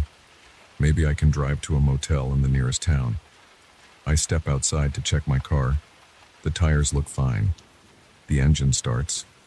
But for some reason, I feel like I can't leave yet. It's not a logical reason. I just feel a pressure in my chest when I think about going. I turn off the car and go back inside. I tell myself I'll stay one more night and then decide. That night, I barely eat. I sit at the small dining table, chewing on bread and cheese. The single light bulb over my head flickers sometimes. The house is too quiet. I think I hear faint notes again, but it might be my imagination. Around 9, I stand up and look at the piano. My heart beats faster. I walk toward it, my legs shaking a bit. I sit on the dining chair right in front of the keyboard. I stare at the keys. I move my hands above them, but I don't press anything. My palms are sweaty. Suddenly, I feel a slight vibration under my fingertips. The keys seem to move up an inch like they're breathing. I hear a low whisper. It's my name. My heart thuds. My throat feels tight. I jerk my hands away, stand up, and back away from the piano. The whisper stops. The vibrations stop. I'm panting. My forehead is damp. I stumble to the bedroom and lock the door. I put a chair under the doorknob. My heart is still racing. I try to sleep, but the music starts again in the middle of the night. It's louder this time. The melody is slow, but the volume seems to swell. I hear the whisper calling me. My name repeats over and over. My ears ring. I cover my head with the pillow, but the sound seeps through. My breathing is ragged. My chest feels tight. My body is tense. I feel a pressure in my temples. I can't take it. I get up, unlock the door, and rush into the living room. The keys are pressing themselves down. I see them move in the dim light. The sound is unmistakable. The piano is playing alone. The whisper hovers above it like air forced through a crack. I shout at it to stop. My voice shakes. The music dies. The whisper fades. I stand there, trembling. My arms tingle. My eyes sting. I stare at the piano, feeling something like anger and fear mixed together. My fists clench. I walk into the kitchen. grab a flashlight from my bag, and return to the living room. I shine the beam onto the piano. Dust particles float in the light. The piano just sits there, silent. I approach it with hesitant steps. My heart hammers in my chest. I lift the lid and peer inside. The strings and hammers look old and worn. Nothing seems unusual. No wires attached. No hidden speakers. I close the lid, trying to stay calm, but my nerves are shot. My body is shaky. My mind keeps replaying that whispered voice. It felt personal, like it was speaking right into my ear. I wonder if this piano belongs to some ghost. I wonder if there's a story behind it. Maybe I can check the local records or talk to the caretaker. I hesitate, though. Part of me wants to just smash the piano to pieces or drag it outside. But I'm not sure if that's the right solution. What if that makes things worse? What if destroying it won't stop the voice? I pace around the living room, shining the flashlight on the walls, the floor, the furniture. Nothing else seems odd. The rest of the house is normal. It's just this piano. The caretaker never warned me about it. Maybe he didn't know. Or maybe he assumed I wouldn't notice. I chew my lower lip, trying to think of a plan. My gut tells me to find out more before I do anything drastic.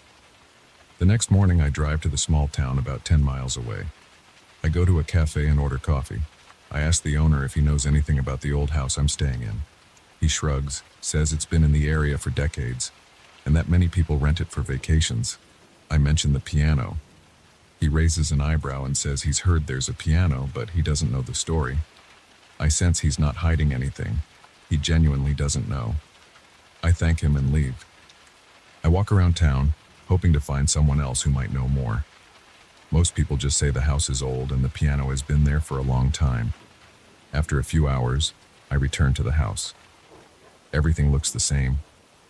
I feel uneasy opening the front door. When I step inside, the piano is silent. I feel a chill in my stomach anyway. I decide to open every drawer and closet to see if there are any old records or letters. I find nothing relevant. Just dusty manuals, an old phone book, and random papers that don't mention the piano. By evening, I sit on the couch again, trying to keep my nerves steady. I think about my options. I either investigate more or destroy the piano. I don't have a clue how to investigate further. I already tried asking people in town. No one knows anything. Maybe I can call the caretaker and ask him. But it's late, and I don't want to deal with that conversation right now. I lean my head back and close my eyes for a moment. The piano plays a single note. I jolt upright. My heart kicks into high gear. I see the key rise and fall by itself. That whisper comes back, very soft, almost gentle. It's calling my name again. My eyes start to water and I wipe them quickly with my sleeve. My hands feel clammy. The room is warm, but my skin is cold. I step closer to the piano. Each step feels heavy. I can hear the boards under my feet creak. The whisper grows louder. The note repeats a slow pattern. My ears pick up my name embedded in that low hiss.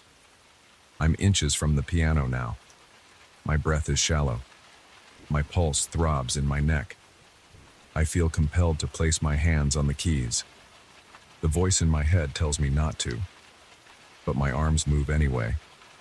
I rest my fingers on the keys. They vibrate under my touch.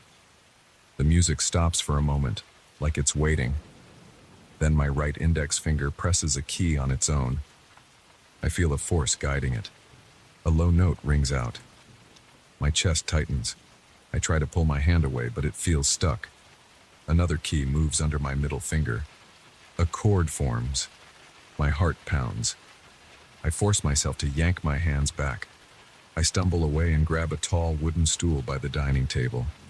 My thoughts race. I'm breathing hard. I lift the stool, muscles tense, and swing it at the piano. The stool cracks against the side, leaving a dent. The piano emits a low groan like wood under pressure. I swing again, striking the lid. Splinters fly. The whisper turns into a hiss. I feel a sharp pain in my ears like they're popping. My eyes water again. The room feels heavy and oppressive. I drop the stool. My arms ache. The piano is damaged. The lid cracked, some of the keys chipped. But it still looks intact. The whisper is gone. The hiss is gone. I stand there, panting, sweat dripping down my neck. My eyes are fixed on the broken wood. My entire body trembles with adrenaline. I don't know if I just made things worse or if I finally ended this nightmare. My throat feels raw. I pick up the stool and drag it away, trying to calm my breathing. The piano remains silent. I stare at it for a long minute. I decide I need to leave, at least for the night. I grab my bag, my car keys, and head out the door. I don't bother turning off the lights.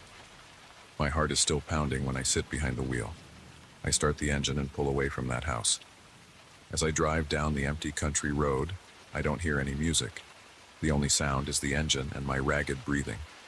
I keep checking the rearview mirror, half expecting to see something lurking behind me, but there's nothing. My shoulders begin to relax a bit as I put distance between me and that house. I don't know what will happen next. Maybe I'll call the caretaker in the morning. Maybe I'll never set foot in that place again. Right now, I just want to get away. I grip the steering wheel tight. My hands still feel shaky, and my ears are ringing slightly.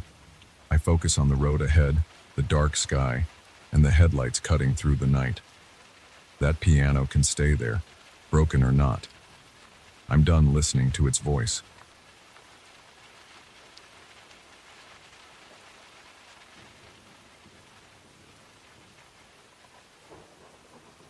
I moved into this old house a few weeks ago. I didn't notice anything strange at first.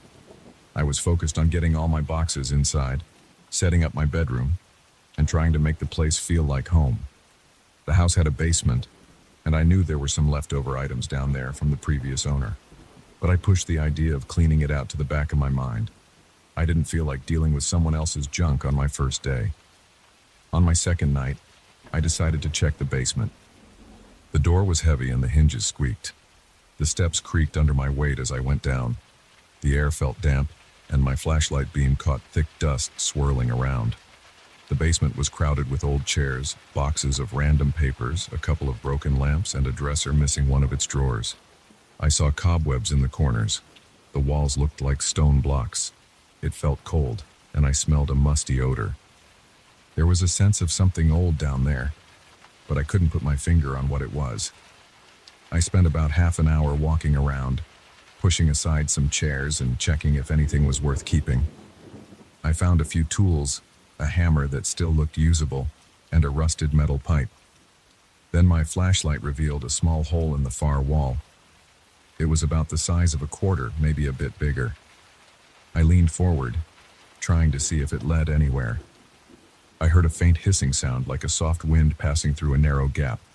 It was constant, never rising or falling in pitch. It reminded me of air escaping from somewhere. I put my ear closer and felt a slight breeze against my face. I stood there for a moment, trying to figure out where that breeze could be coming from. There was no obvious vent or window. I decided it wasn't a big deal and went back upstairs. I told myself I'd come back later to see if I could plug it up. I didn't want to get into a detailed repair job right away. I had unpacking to do, and the basement made me feel uneasy. Something about that hissing sound felt odd, but I told myself it was just air moving in old cracks. The next few days were normal. I worked on organizing my living room, setting up the couch and TV, and buying groceries. At night, though, I kept thinking about the basement. I wondered why that hole was there. I also wondered why the previous owner left so much junk. One evening, I went down again, determined to do a more thorough inspection. I wanted to see if there were any leaks or signs of pests. I walked to the far wall and pointed my flashlight at the hole. The hissing sound was still there, steady. I knelt down and tried to look inside. The opening was so small that I couldn't see much, just darkness. I felt a mild chill against my face. I reached out to feel around the edges of the hole. The stone was cold. I tried to shine my flashlight inside, but the hole turned or curved after a short distance, and I couldn't see past that bend. For a second, I thought I saw a hint of movement. My heart thumped in my chest. I told myself it was probably dust, or my own breath reflecting the light. Still, I pulled back, feeling my stomach tighten. That night, I had trouble sleeping. I kept replaying that moment in my head. Did I really see something move, or was I imagining it? Around midnight, I walked downstairs just to assure myself everything was fine. I didn't plan on going into the basement, but I couldn't resist. I flipped on the light in the hallway and opened the basement door. The darkness at the bottom of the stairs gave me a weird feeling, like it was looking back at me. I told myself I was being ridiculous. I stepped onto the first stair. My foot made a loud creak, which seemed to echo. I went down slowly. The hissing sound was there, but it felt quieter than before. The overhead bulb in the basement flickered. I swallowed and forced myself to walk over to the hole. I leaned in. It was pitch black. Then, for a split second, I thought I saw an eye staring at me. It was just a small circle of reflected light. I jerked backward, hitting an old chair. I stifled a gasp. My heart pounded so hard I could feel it in my temples. I forced the flashlight beam toward the hole, but by the time I focused on it, I saw nothing. The hissing continued as usual, and the hole looked empty. I stood there, breathing heavily, feeling my palms sweat. I told myself I was imagining things. Maybe the reflection of my flashlight on the stone made me think there was an eye. I shook my head and went back upstairs. I tried to sleep, but every time I closed my eyes, I pictured that small circle staring at me through the darkness. Over the next few days, I tried to push it to the back of my mind. I went to work, came home, ate dinner, and tried to keep myself busy. But I felt drawn to the basement. I thought about sealing up the hole with cement or stuffing some rags inside. But I also felt this urge to see if something was really there. It was an uncomfortable mix of fear and curiosity. One night, I couldn't sleep again. I kept tossing and turning. Around 2 a.m., I decided to go down there. I grabbed a flashlight and my phone. I walked quietly even though I was alone. I reached the basement door and paused. I felt goosebumps on my arms. My breathing was shallow. I opened the door and stepped onto the stairs. The basement felt colder than before. The light bulb overhead seemed dimmer. I aimed my flashlight around, seeing the same old furniture and piled up boxes. Then I pointed the beam toward the far wall. The hole was there. The hissing sound was more noticeable this time, like it got a bit louder at night. I walked toward it, feeling the hair on my neck stand up. I knelt down and brought my eye close to the hole. My flashlight was off. I wanted my eyes to adjust to the darkness, hoping I could see inside without reflection. I waited, listening to my own breathing mix with that hiss. My heart pounded so hard I could hear it in my ears. I kept staring. Then I saw movement again, a slight shift of light or shadow. My throat went dry. I forced myself to stay there watching. After a few seconds, I saw an eye. It was definitely an eye. I couldn't make out the color, but it looked human. It blinked once. I felt my pulse spike. I jumped back. The old floorboard scraped under my feet. When I looked again, there was only darkness. I breathed heavily. My mouth felt bitter. I wanted to scream, but I held it in. I flicked on my flashlight and aimed it straight at the hole. Nothing. Just that endless dark. I pressed my hand to my forehead, which was covered in sweat. I thought about calling someone, but what would I say? That I saw an eye in a hole in my basement wall? It sounded absurd. Nobody would believe me. I stood there, flashlight shaking in my hand, debating whether to reach out and feel the hole again. I decided against it and went back upstairs. I couldn't sleep that night. My stomach was tense and my chest felt tight. The next morning I drank coffee, but I could barely taste it. I kept thinking about that eye. I knew I wasn't imagining it. The blinking was too real. I wondered if there was some hidden room or old tunnel behind that wall. Maybe someone was squatting back there. The idea of a living person watching me felt even worse than a ghost. I planned to investigate more, but during the day I convinced myself it was some kind of reflection. Then night came, and my fear returned. After 3 nights of bad sleep, I decided to block the hole. I bought a small container of spackling paste and a putty knife. I also grabbed a can of expanding foam. When I got home from work, I went down to the basement with the intention of sealing it. I cleared the area around the hole and kneeled in front of it. I could hear the hissing sound. My hand trembled as I reached out. I felt the cold stone. I started to spray foam into the hole. The hiss changed pitch for a moment, then resumed its steady tone. I waited a few seconds for the foam to expand. Then I pressed spackling paste over it, smoothing it out. When I was done, the hole was sealed. I felt some relief, but I also felt tense, like I was covering something alive. I let out a shaky breath and stood up. I looked around the basement, as if expecting something to jump out from behind the boxes. Nothing moved. I turned off the lights and went upstairs. That night I slept better. No nightmares. I woke up thinking maybe I'd solved the problem, but 2 days later, I went back to the basement to grab a hammer. The moment I stepped off the last stair, I felt my heart sink. The foam and paste had been pushed out. The hole was open again. The spackling paste lay cracked on the floor, and the foam was torn, like something forced it from the inside. The hissing sound was louder than before. My hands shook. I felt my face flush. I walked over, stepping carefully around the debris. My throat felt dry. My mind raced. I crouched down and stared at the opening. It looked slightly bigger. I reached out to touch the edges. The stone felt rough. I tried to press a piece of foam back in, but it just fell out. My pulse sped up. I could hear my heart thudding against my rib cage. I turned and hurried upstairs, locking the basement door behind me. That night, I heard soft scratching noises from below. It sounded like fingernails on stone. Then came the hiss, faint but distinct. I could feel it vibrating in my chest. I sat on my couch, gripping my phone. I didn't want to go down there. I felt sweat forming on my forehead. My body was on edge. Every hair on my arm stood up. I tried turning on the TV, but I couldn't focus. The scratching kept coming, sometimes stopping for a minute, then starting again. Eventually, I fell asleep on the couch. When I woke up, it was morning. The scratching had stopped and everything felt quiet. I had an ache in my neck from sleeping in a bad position. My eyes burned from lack of rest. But I had to go check the basement. It felt like a horrible chore, but I couldn't ignore it. I walked downstairs with my flashlight, my teeth clenched. I opened the basement door slowly. My heart fluttered in my chest. I flicked on the basement light. It flickered, but stayed on. I walked over to the far wall. The hole was still open. My patch job lay scattered on the floor. I felt a chill as I stared at it.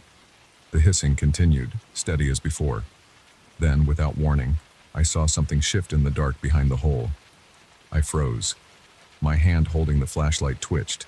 I bent forward just a few inches, trying to see more. A shape moved back, disappearing from view. My stomach clenched, and I thought I might throw up.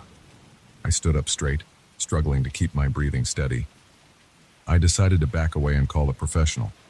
Maybe I needed someone to break open the wall and see if there was a hidden space or a crack leading outside.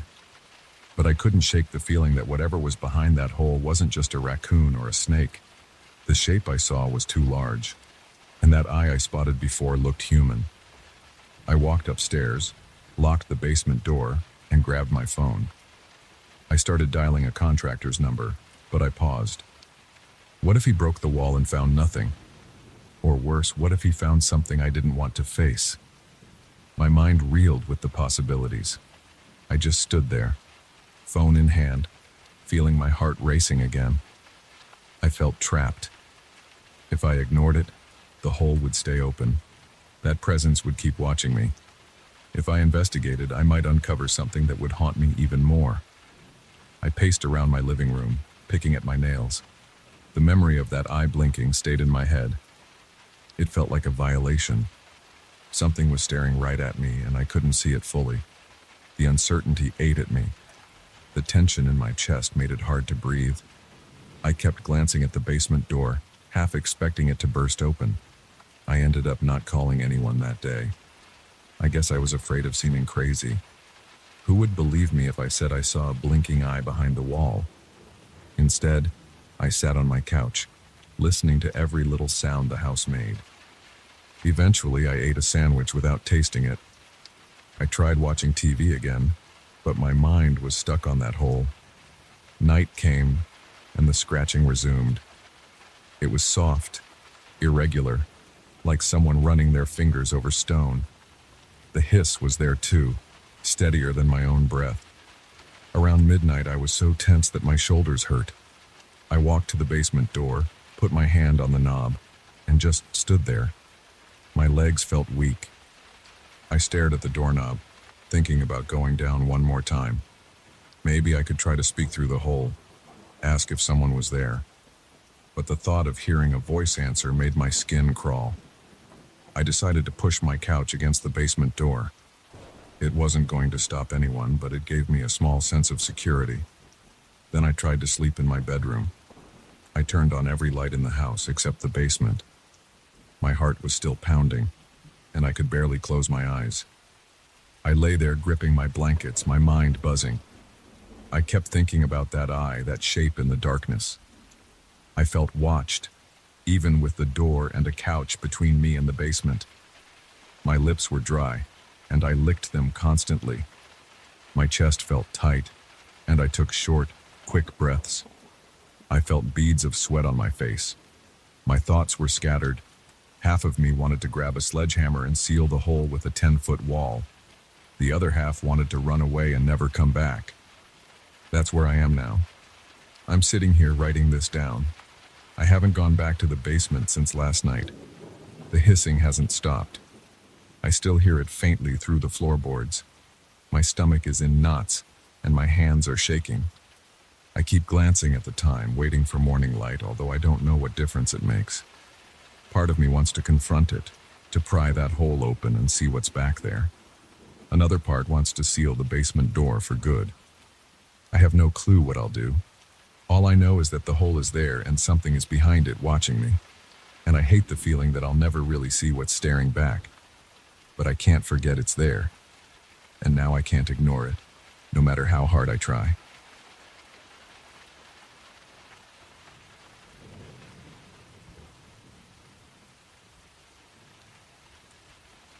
I remember the exact moment I realized something was wrong.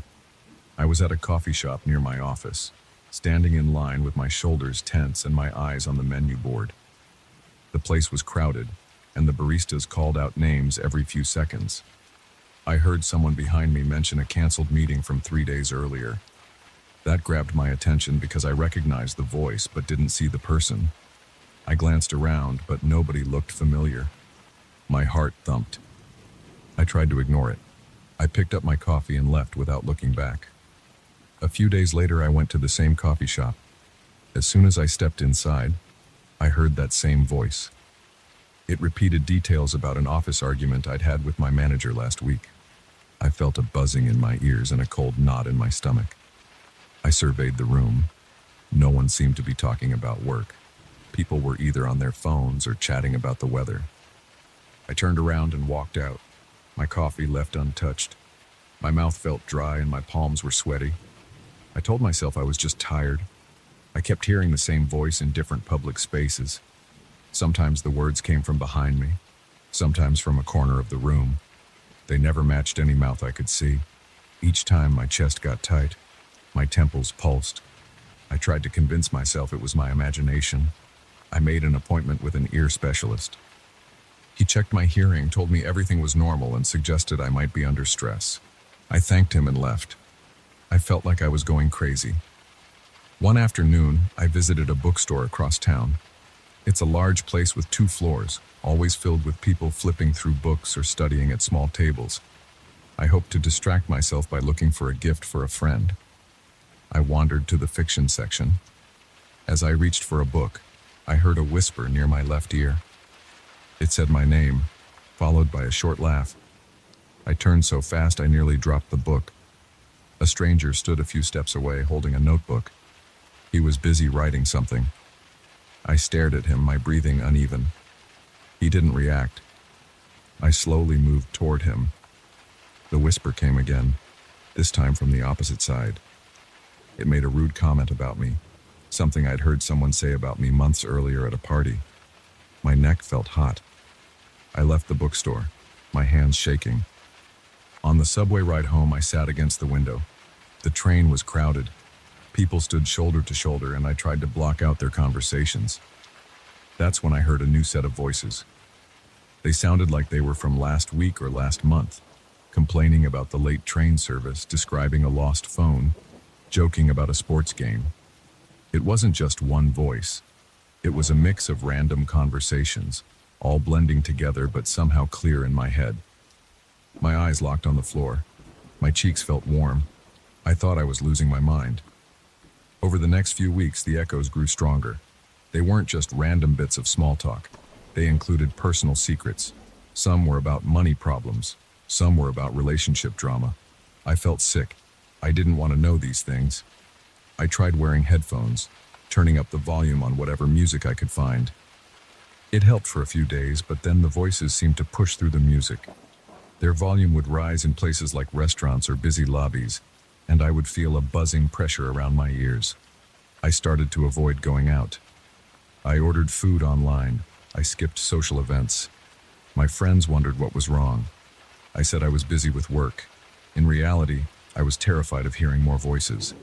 I would lie on my couch, hoping for peace. But my apartment felt claustrophobic after a while, so I'd step outside for some air. That's when the problem got worse. I realized it wasn't just huge crowds. The voices stayed in any enclosed space. A quiet elevator at midnight could still hold faint whispers from earlier in the day. A locked restroom at a gas station could have a single echo that repeated a random comment from hours before. One night, I tried to grab dinner at a small diner 2 blocks from my place. It was nearly empty. I saw only a waiter wiping down the counter and a couple eating at a corner booth. I took a seat at a table near the window. The fluorescent light flickered. My stomach growled. The place smelled like coffee and old grease. As the waiter walked toward me, I heard a muffled conversation floating in the air. It sounded like a complaint about a missing ring. The voice was agitated. I looked around. Nobody was speaking. The couple in the corner was silent, both staring at their phones. The waiter was busy with the menu. Then the voice got louder. It said, "He stole it. I know he did," and ended with an angry hiss. I felt goosebumps on my arms. I forced myself to order a sandwich. My voice shook a bit. The waiter didn't seem to notice. As I waited, I heard different voices repeating phrases about stolen items, overdue bills, and regrets. I stared at the table, trying to steady my breathing. I felt pressure in my chest. My heartbeat was heavy. By the time my food arrived, I could barely take a bite without feeling nauseous. The waiter asked if I was okay. I just nodded. I paid and left most of the sandwich untouched. On my walk home, I kept my eyes on the sidewalk. My legs felt weak. The next day, I tried to explain the situation to my friend Marcus. We met in my apartment so I could avoid going anywhere else. He listened, arms crossed, eyebrows raised. I told him I kept hearing old conversations in public places, like the rooms themselves were replaying everything that happened there. He asked if maybe I was tired, or if I had some medical problem. I told him about the ear doctor. I told him about the medication I tried for anxiety. Nothing helped. Marcus suggested therapy. I nodded, but I felt a jolt of anger. I didn't want someone labeling me crazy. Eventually, I gave in. I started seeing a therapist named Dr. Hoffman. She asked a lot of questions about my personal life, my family, my job. I tried to explain the voices in straightforward terms. She took notes and told me I might be experiencing auditory hallucinations triggered by stress. She recommended relaxation techniques. She told me to document each occurrence in a journal.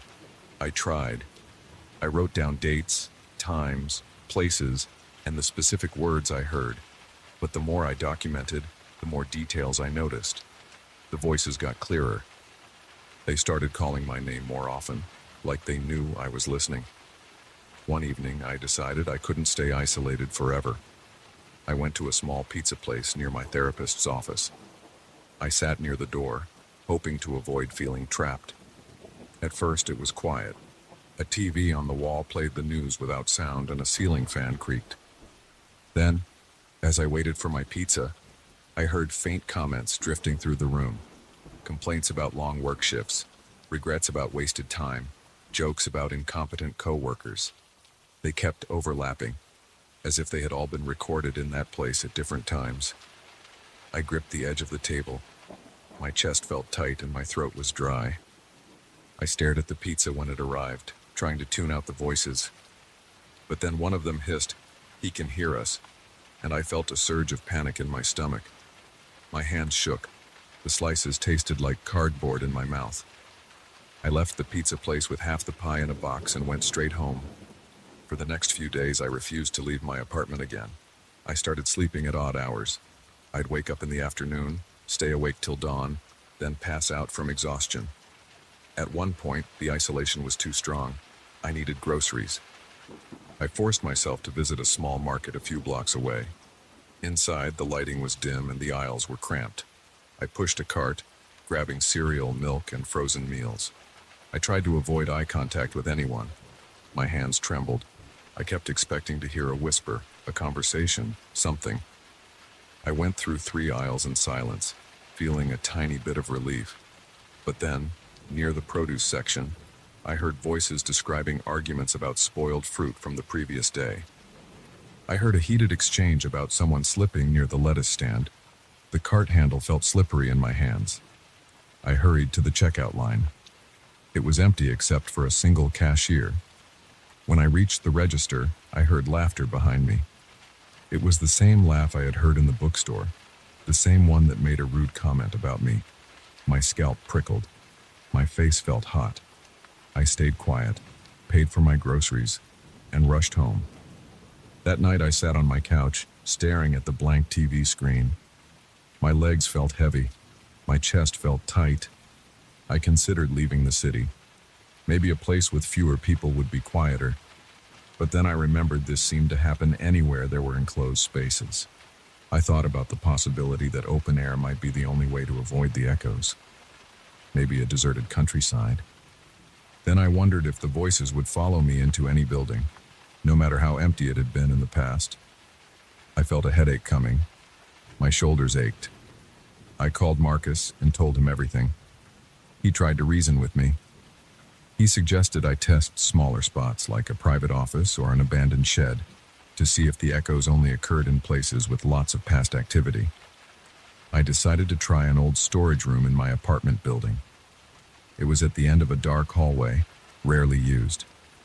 The door creaked when I opened it. I stepped inside, flicked on a single overhead light, and waited. Dust floated in the air. I smelled old cardboard and rust. For a minute, I heard nothing. I felt my shoulders relax. Then I caught a faint murmur. It was about some missing boxes. It was followed by a complaint about a leaky pipe. I pressed my back against a wall, feeling my heart beat faster.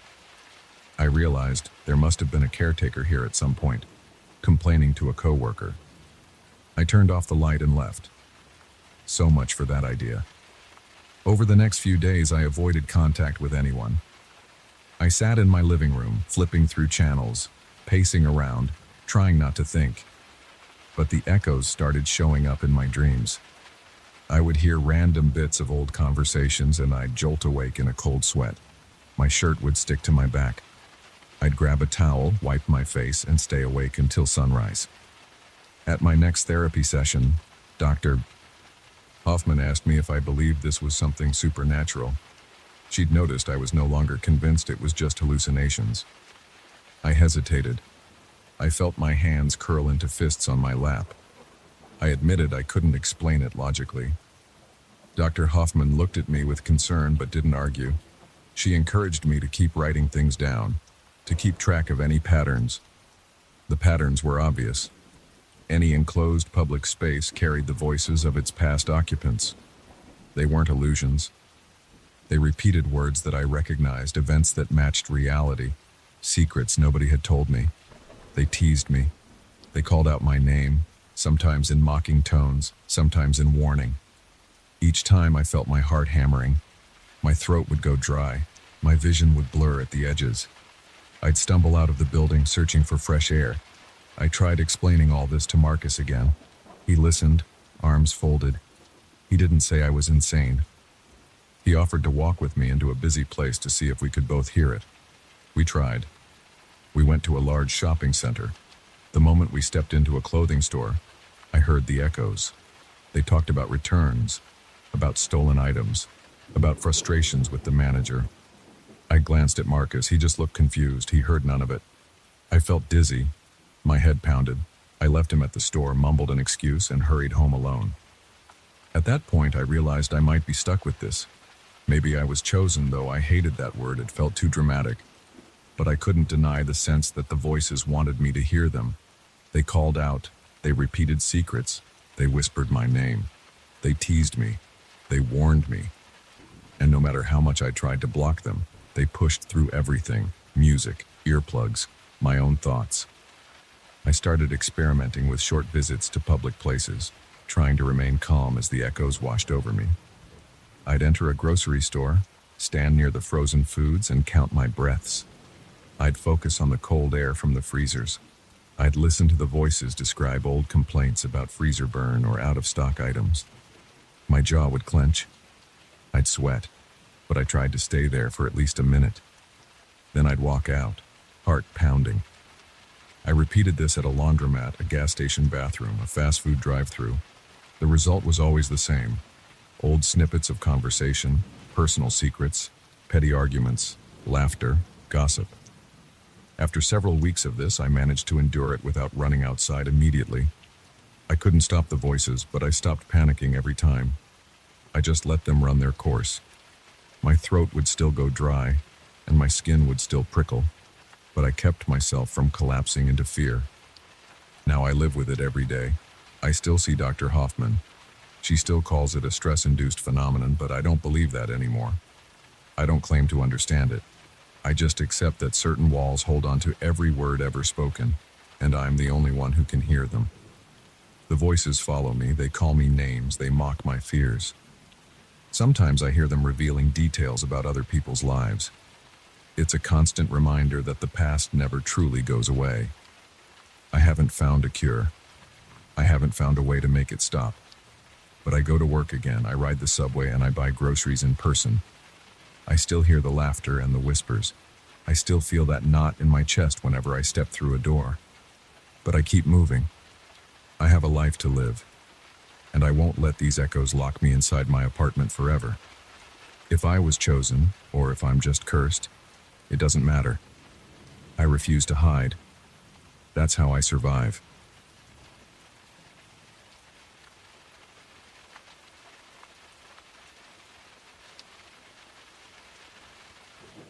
I still remember the first time I noticed those dark stains on the ceiling in my attic.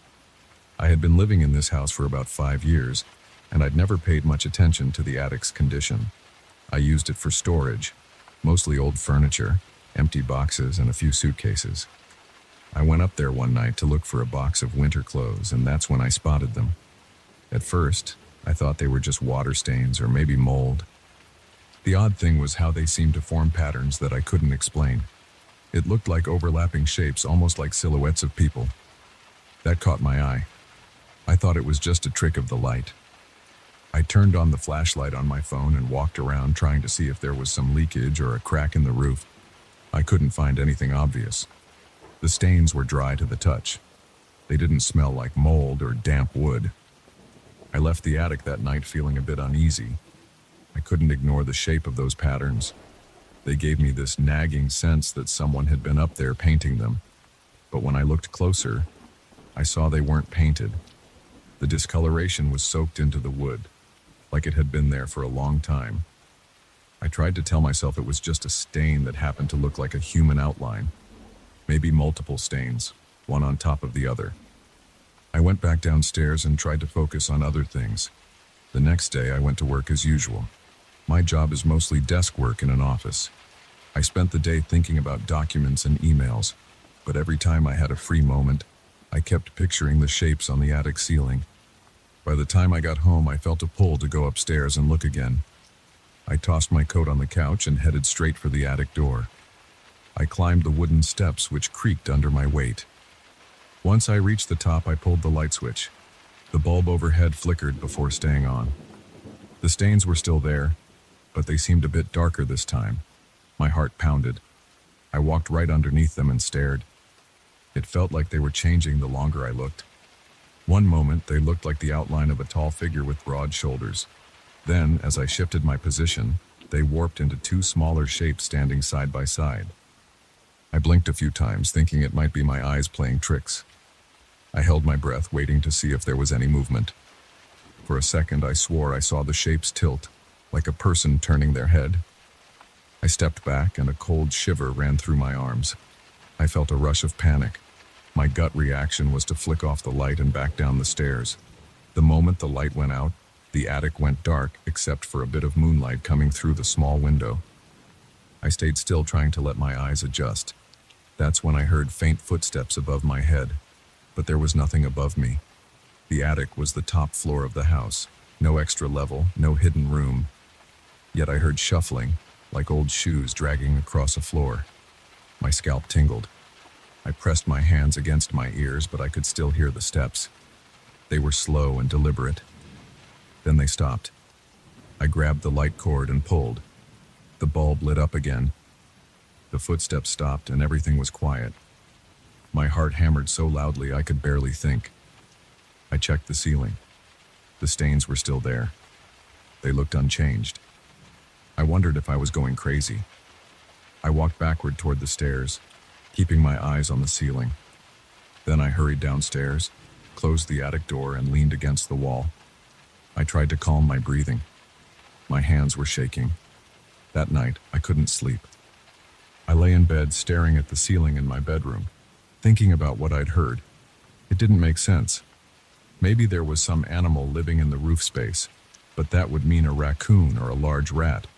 That wouldn't explain the shape of those stains. It also wouldn't explain why they seemed to shift in front of my eyes.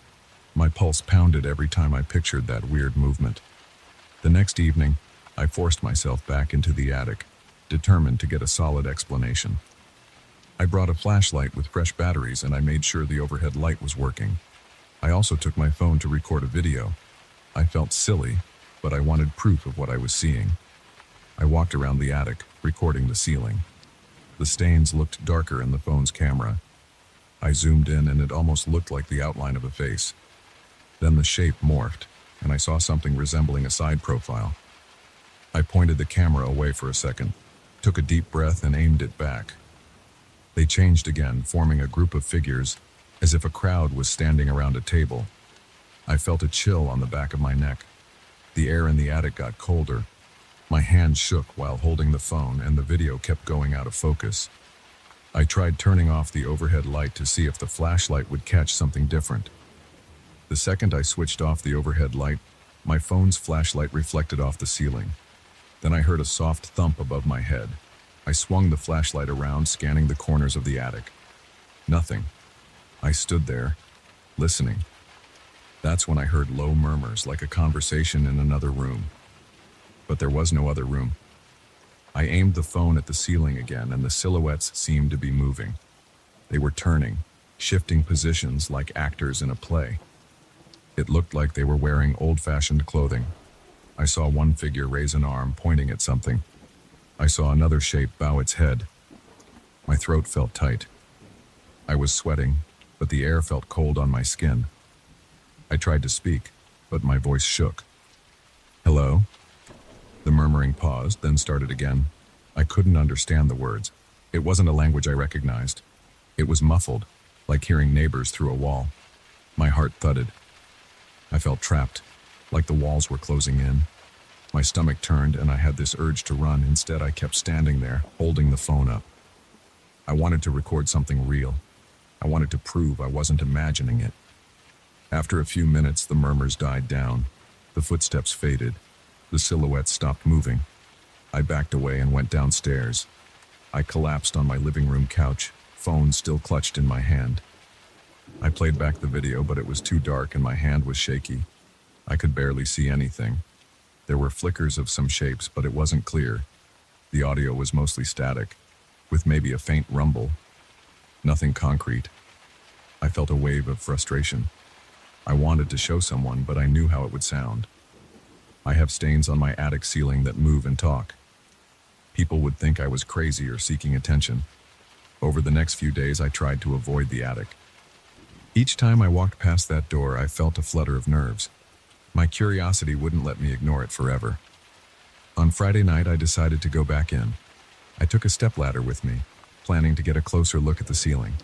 When I got up there, I unfolded the ladder under the largest stain and climbed up. The wood looked old, but the surface was smooth. I pressed my hand to it. It was cool to the touch, like stone in a basement. I leaned in, trying to see if there was some indentation or irregular texture. Nothing. I shifted my flashlight around, trying to get a better view. That's when the silhouette seemed to stretch, forming a tall figure. Its head was right above mine. My heart fluttered. I felt a jolt of fear, like my body telling me to get down. I heard a whisper. It sounded like a breath against my ear. I nearly fell off the ladder. I scrambled down, and my foot slipped on the second step. I banged my elbow on the edge of a wooden chest. Pain shot through my arm. I cursed under my breath, feeling my pulse pounding in my ears. I stood there, rubbing my elbow, staring at the stain. It stayed in that tall figure form for a few seconds, then shifted back into something else, like multiple figures grouped together. I grabbed the ladder and folded it up, then hurried back downstairs, arms still throbbing. In the bathroom, I checked for bruises. My elbow was red. I splashed some cold water on my face. I felt foolish. Why was I putting myself through this? I could have called someone to check the roof or just covered the stains with paint. But I couldn't let it go. There was something there, and I wanted to know what it was. That night, I barely slept. I kept hearing those faint whispers in my head. The attic door was closed, but I felt like there were eyes watching me from above. At around 3 a.m., and I heard soft creaking sounds coming from the attic. My bedroom is right below it. I lay there wide awake, staring at the dark ceiling in my room, feeling every hair on my body stand on end. The sounds came and went, like someone pacing in circles. I pulled the covers up to my chin and waited it out until morning.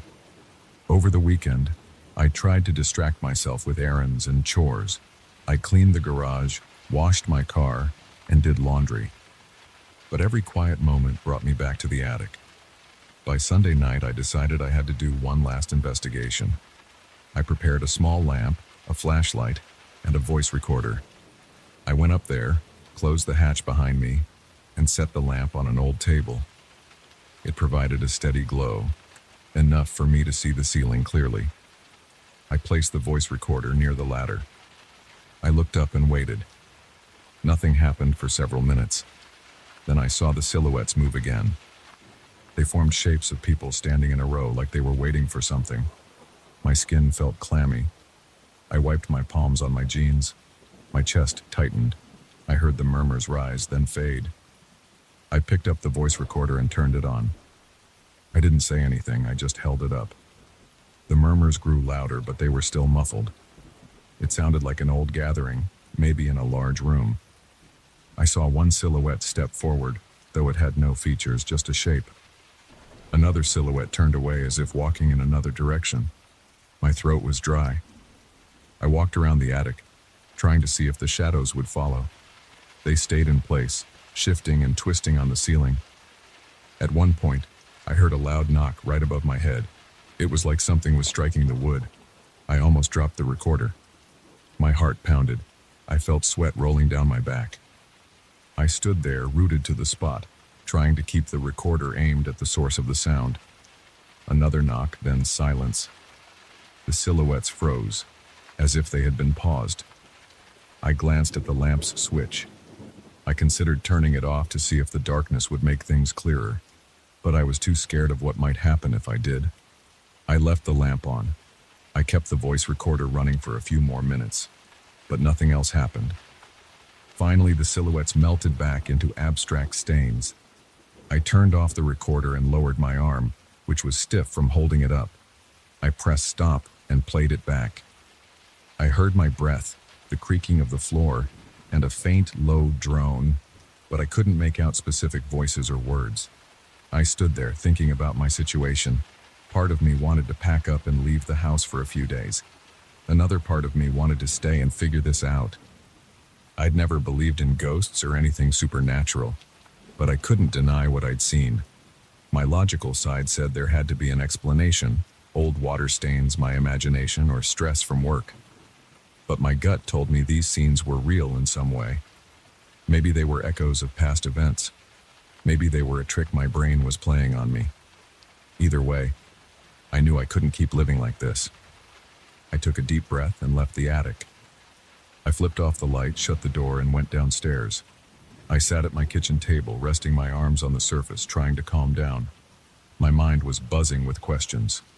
Was it safer to leave, or would I just be running away from something I needed to understand?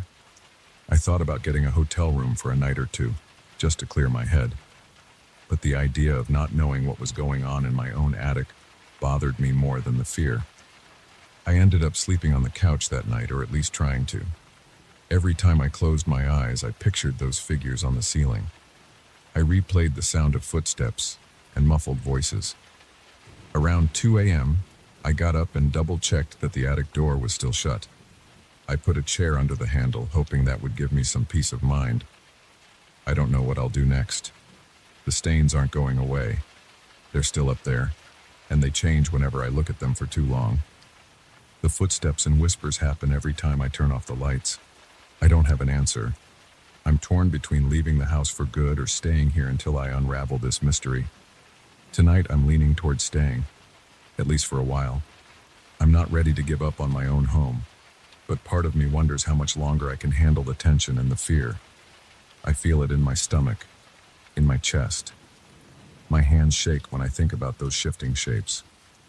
For now, I'm here, in my living room, typing this out and watching the attic door. The air feels still and the night is quiet, but I know that if I go up there and turn off the light, those shadows will move again, and I'll hear those footsteps above my head, even though there's nothing but the roof beyond that ceiling. I don't know if it's my mind playing tricks on me or if something from long ago is trying to push through into the present. All I can do is wait and decide when to face it again. I don't know what I'll see next time, but I can't pretend it's not happening. My attic is the same as always, except for those stains. And those stains aren't fading. They're getting darker.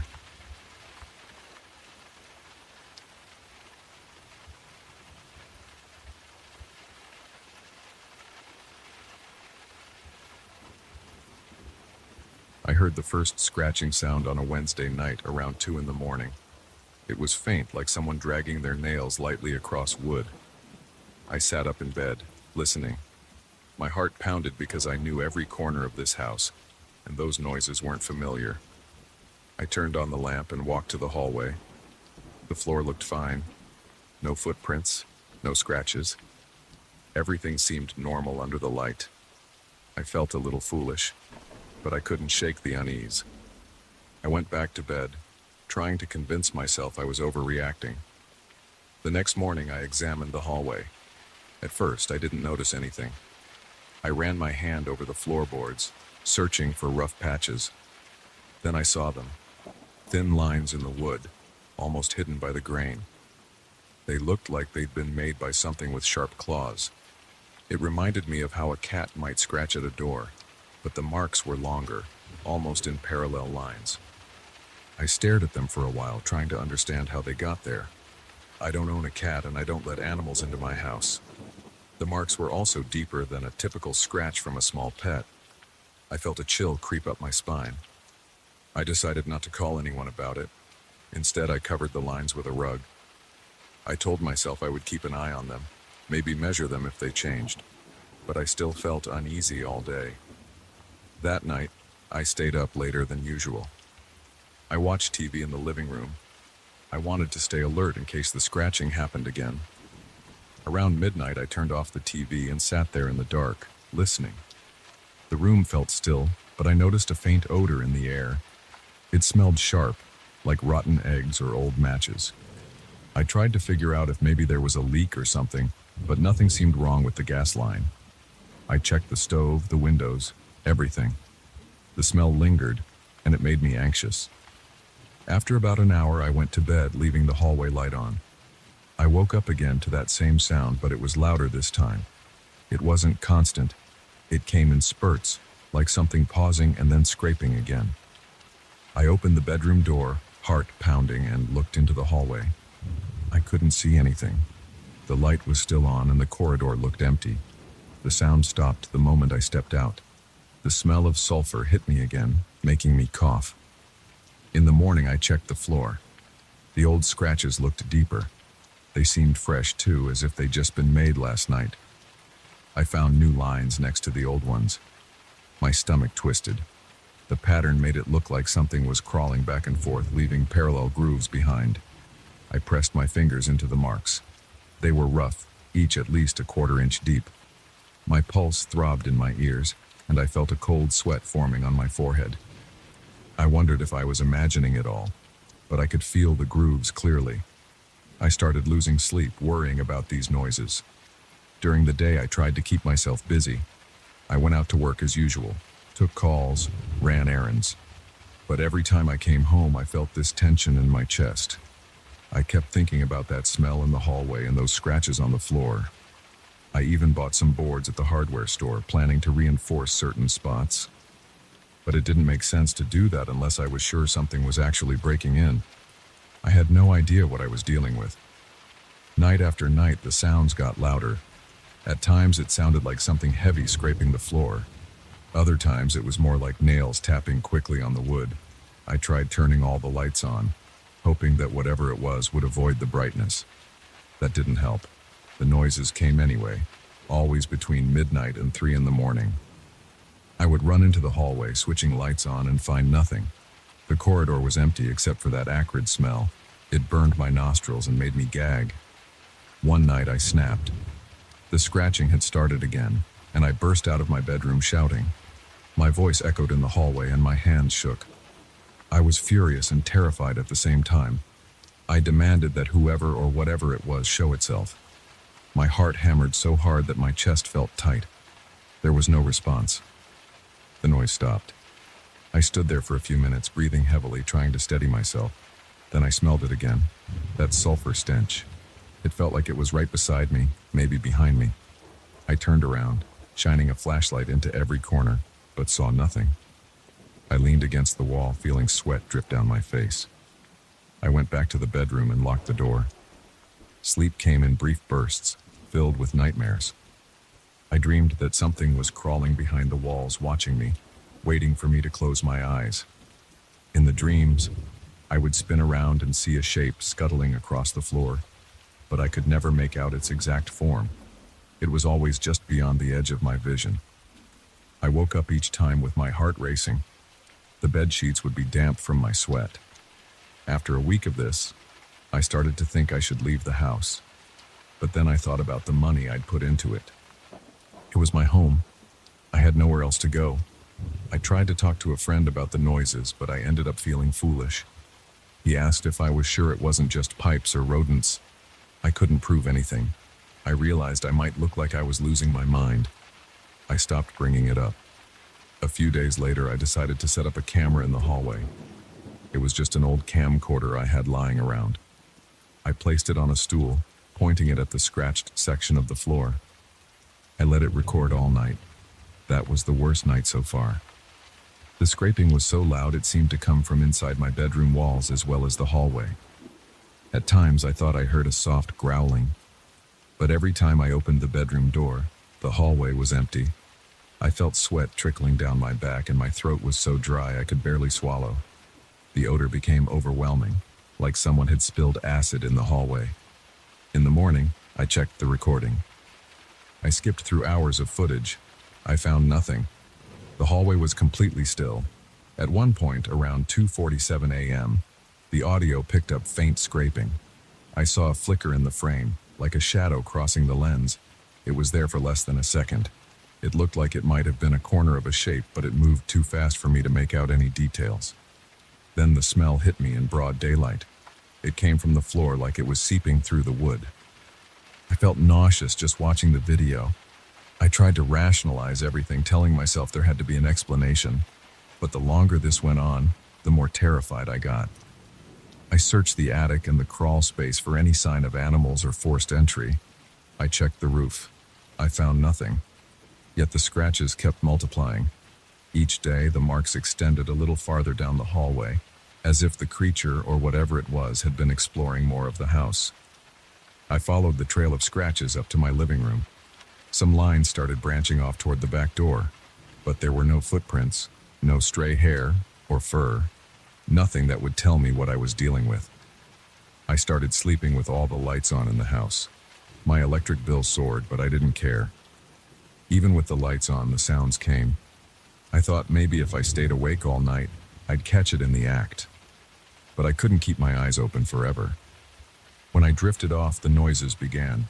I'd jolt awake, run to the hallway, and find fresh marks. The house felt like it wasn't mine anymore. It felt like I was just a guest, waiting for something to happen. One evening, I tried spreading flour on the floor to see if footprints appeared. I covered the entire hallway with a thin layer of flour before going to bed. At around 3 in the morning, I heard the scraping again. It was louder than before, almost like metal dragging on wood. I raced out of my room, flashlight in hand, and saw that the flour was disturbed. Something had moved across it, leaving narrow streaks. No footprints, no outline of paws or shoes, just these parallel lines running across the hallway, the same lines I'd been seeing in the wood. I followed them, shining my flashlight over every inch, but they led nowhere. They just stopped near the living room.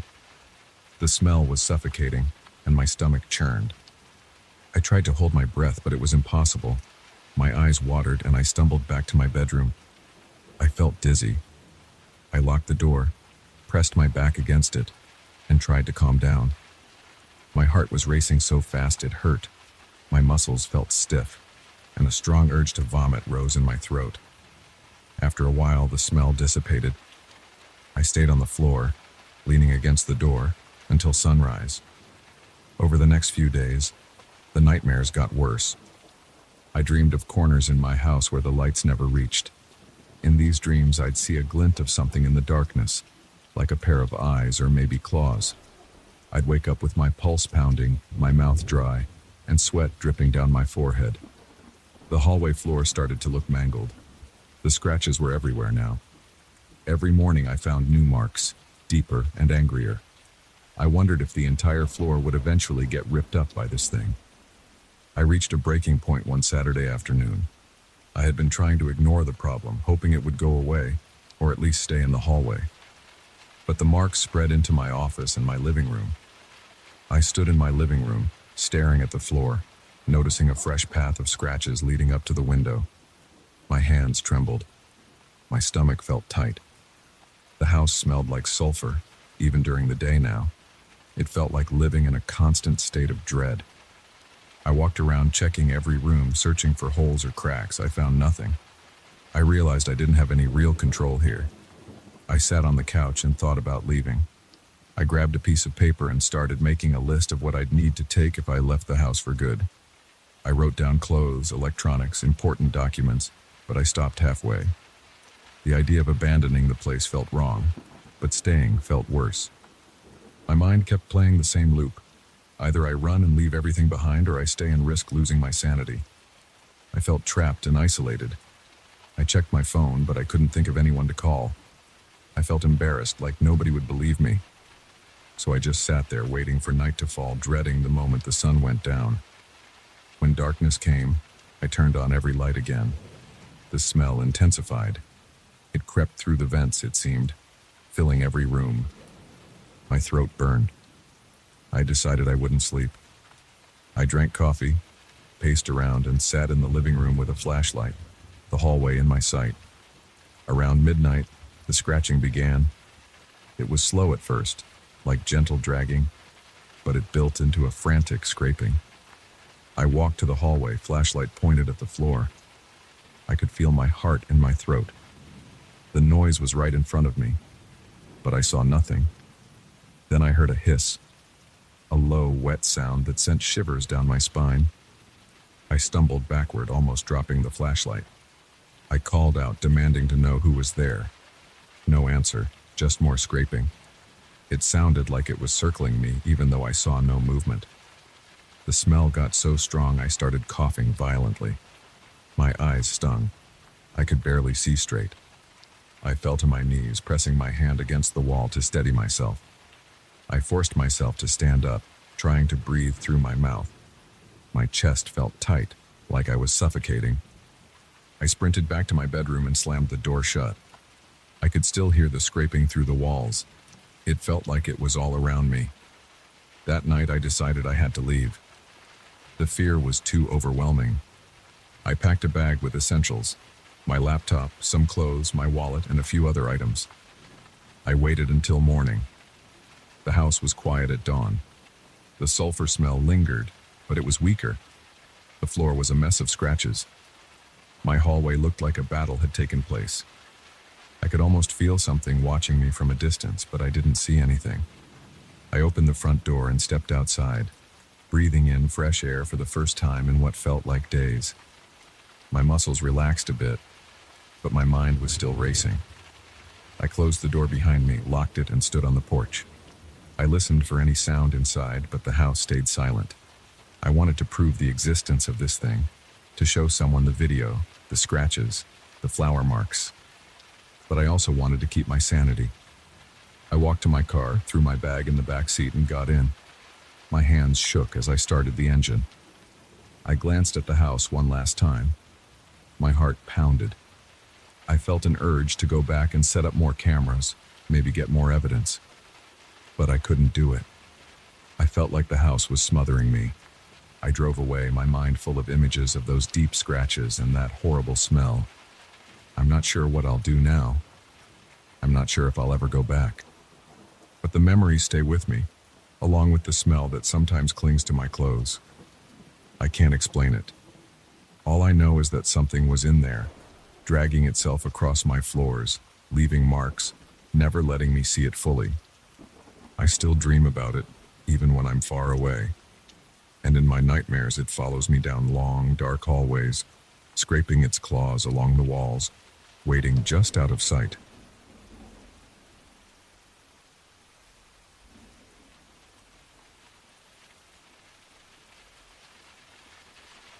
I need to get this off my chest. I haven't been sleeping right for weeks, and every night feels worse than the one before. There's something in my bedroom closet, and it's not just my imagination. It started with soft scratching noises around midnight. I tried ignoring it at first, thinking maybe it was a mouse or something outside in the wall, but it kept coming back. It wasn't loud, but it was steady. I could hear this faint scrape like fingernails on wood, and it got under my skin. I tried to calm myself by turning on the TV or scrolling through my phone, but that sound never stopped. I couldn't tell if it was in my head or if it was real. It felt too close to be a trick of the mind. The next day, I decided I'd had enough of losing sleep. I wanted to find the source and deal with it. I checked the closet in the morning. The first thing I noticed was that it felt colder inside than the rest of the room. I thought maybe there was a gap or a draft from outside. My bedroom is on the second floor, so I wasn't sure how a draft could get in, but I looked around anyway. My closet is one of those built-in ones, with a sliding door and a deeper area in the back for storage. It was mostly empty. I keep some shirts and pants in there, along with a few pairs of shoes. The walls inside looked normal at first glance. Plain white, no holes or anything. Then I noticed a small seam in the back panel, like there was a narrow door or a panel that wasn't part of the original design. I knocked on it. It sounded hollow. I wasn't sure what to do. The idea that there was some hidden compartment in my closet made me uneasy. I tried prying it with my fingertips, and to my surprise, the panel shifted a bit. It was thin, almost like a piece of plywood. I tugged on it, and it slid open enough for me to see a dark space behind it. It wasn't big, maybe a couple feet of additional depth, like someone had built a secret cubby or something. The air inside smelled stale, kind of like an old attic. There was a single metal rod running across, like a coat rack or a place to hang something.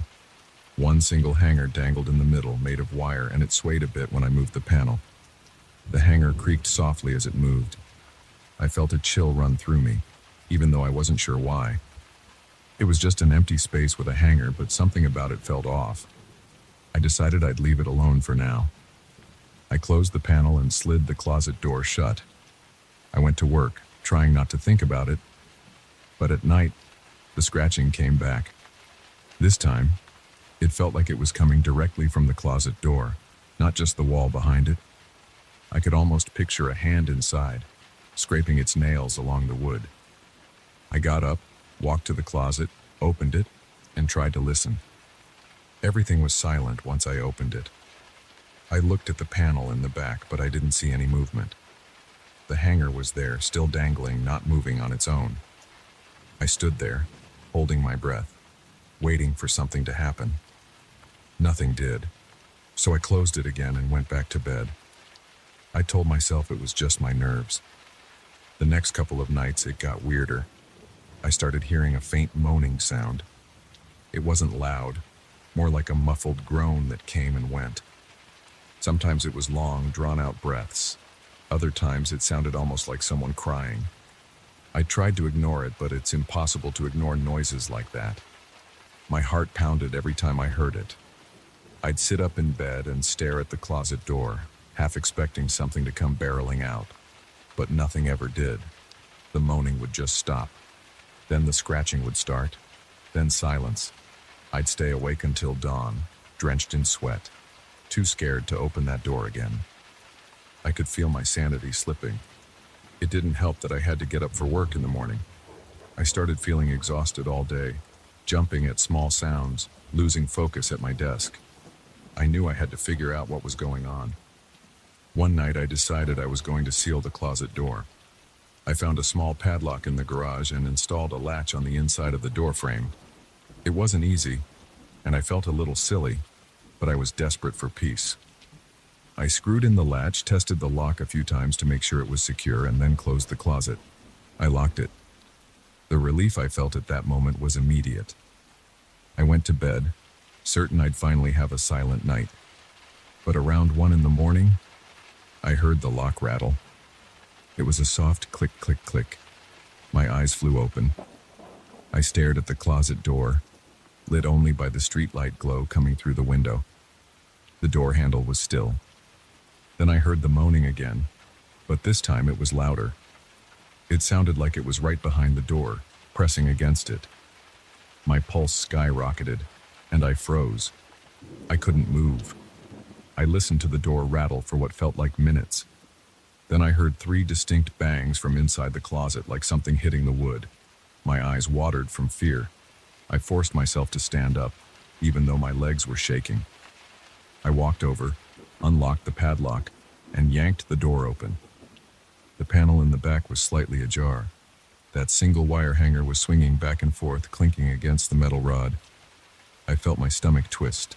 There was no breeze, no draft, nothing that should have caused it to move like that. I leaned in, grabbed it, and held it still. Then I looked into the hidden space. It was dark, and I couldn't see very far. I clicked on the light on my phone and shone it inside. The walls were bare wood, unpainted, with some scratch marks near the top. It looked like someone had dragged a screwdriver or a knife against the wood. There were weird scribbles and shapes, mostly lines crossing each other, but nothing that formed words. I looked for any sign of animals, a rat's nest, droppings, something. I found nothing. That's when I heard a low groan directly behind me, like a breath against my ear. I jumped back, turned around, and swung my phone's light all over the closet. Nobody was there. My heart pounded so hard I could feel it in my throat. I grabbed the panel and slammed it shut again. I locked the closet, rushed to the kitchen, and sat there trembling for a while. I didn't go back to my bedroom until dawn. Even then, I only did it because I needed clothes for work. I told myself I'd check into a motel if things got worse, but I never did. I guess a part of me didn't want to abandon my own bedroom. But I was also scared to face the closet each night. I tried ignoring it, but the noises kept coming. The scratching grew louder, and sometimes it sounded like someone was dragging their nails across the inside of the door. Occasionally, I'd hear that hanger clanking as if it was hitting the rod repeatedly. The moans got clearer, almost like speech, but I couldn't make out words. It was more like a low, drawn-out groaning. Every time I heard it, my skin crawled. One evening, I decided to look behind the panel again, but this time I brought a flashlight. I waited until about 5 in the afternoon while it was still light outside so I wouldn't be as freaked out. I opened the closet, unlocked the panel, and shined the flashlight inside. The first thing I noticed was that the scribbles on the walls seemed deeper, like they'd been carved with more force. They looked fresher than they did a few days before. It was as if someone had been adding to them. I ran my hand over the marks. Some were shallow, some were deep grooves. They were random, crossing each other in chaotic patterns. The second thing I noticed was a weird smell, heavier than before. It reminded me of damp old wood mixed with something that made my nose sting. I shuddered. Then I saw the hanger move again, even though I wasn't touching it. It was a slow sway, side to side. I looked around, trying to see if there was a vent or some airflow. There was nothing.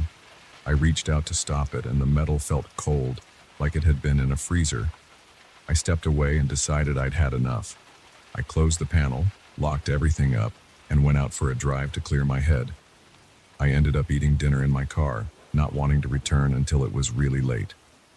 When I finally got back, I saw a faint light under my bedroom door, like the closet light was on, except I don't even have a light inside the closet. The overhead bulb for the closet burned out weeks ago, and I never replaced it. But there was a glow under the door, a soft flicker, almost like a candle. I swung the door open, and everything went dark in an instant. My bedroom lamp was off, and my closet door was still locked. There was no sign of any light source. The temperature in the room was different, though, like it dropped a few degrees. I felt goosebumps spreading on my arms. That night, I tried sleeping in the living room, but around 2 in the morning, I heard something dragging along the upstairs hallway. It was a slow scrape, like a heavy bag being pulled across the floor. My blood ran cold. I got up, flicked on every light I could, and walked to the foot of the stairs. The sound stopped. I stood there, heart racing, my mouth dry. I forced myself to climb the stairs and check the hallway. Nothing was there. The closet door was still shut, locked. Everything looked normal. Yet I couldn't shake the feeling that something was standing right behind me, ready to grab me. I spun around a couple of times, shining my phone flashlight, but saw no one. I kept hearing my own breathing, shaky and uneven. I tried to go back to the couch, but I couldn't sleep. Around 4 in the morning, I heard a click from the bedroom. Then a low moan again. This time it sounded annoyed, like it was frustrated. That scared me more than anything else. It sounded aware, like it had an intention or a purpose. I waited for the sun to come up, and then I went back into the bedroom. I found scratches on the outside of the closet door. Tiny, hairline marks near the latch, like something had been trying to pry it open from the inside. The wood around the lock was chipped, and there were small splinters on the floor. I felt my stomach churn. I pictured some hand on the other side, forcing its nails into the wood inch by inch. It made me shake. I didn't know whether to call someone. Who do you call for something like this? The cops? A handyman? An exorcist? It all sounded crazy. I ended up just standing there, staring at that door. Over the next few days, every time I tried to sleep, I'd hear the moaning or the scratching, or I'd hear that hanger clanking. My eyes were always bloodshot, and I was snapping at people at work for no reason. I considered moving out or sleeping in a motel, but I kept telling myself maybe it would stop if I just left it alone. Then one night, around midnight, I woke up to the sound of the closet door sliding open.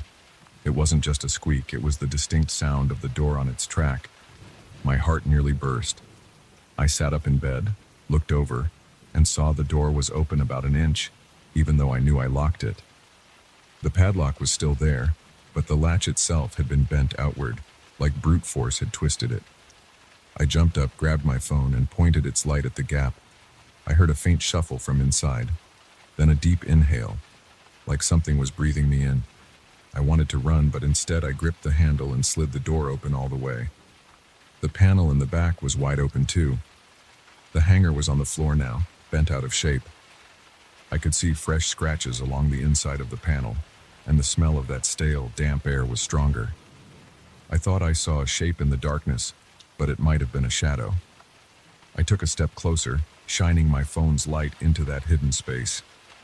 That's when I heard a low, guttural groan again, right next to my ear. My hair stood on end and my skin prickled. I couldn't stand there another second. I slammed the panel shut, grabbed a chair, and jammed it under the closet door handle. Then I ran out of the room. I ended up trying to sleep in the car that night, but I couldn't stop shaking. Every so often, I'd swear I heard a scratching sound coming from the house, like it was echoing through the walls. By the time morning came, I felt delirious. I walked back in, up the stairs, and opened the bedroom door. The closet door was still jammed with the chair, but there were more scratches on the outside. The wood looked shredded in places, like something had raked it repeatedly. My mind started to race. I wondered if I was losing it, or if there was some hidden creature that had been stuck in there for years, or if it was something else entirely. I haven't gotten rid of that closet yet. I've tried nailing the panel shut, piling boxes in front of it, even leaving the lights on all day. But every night around midnight I hear that first faint scratch, then the moan, then the hanger's clank, even though I've taken the hanger out and thrown it away. It sounds like it's still there. Sometimes I wake up and find the panel wide open again, with the nails pried loose. I don't know how much longer I can deal with this. I'm at my breaking point. I'm sleeping less than ever, and I'm jumpy all day. Every noise in the house sets me on edge. I've tried talking to a friend about it, but I left out the details. I only said I was having trouble sleeping because of strange noises. They suggested I see a doctor about insomnia. Part of me knows that won't help. It's not just insomnia. It's something in that hidden space. It's real. I've heard it breathe. I've heard it scrape the wood. I've felt its presence. This thing is trying to get out. Each night the noises get louder, like it's pushing harder against the door. The moans sound angrier, almost desperate. I feel like it's only a matter of time before it breaks through. I can't move. I can't really afford to break my lease, and the idea of leaving this thing behind for someone else to find doesn't feel right. I also don't know how to fight something I can't see. I don't even know what it is. All I know is that every night, I'm lying there, heart pounding, waiting. The second the sun rises, I feel a slight sense of relief, but that dread never goes away.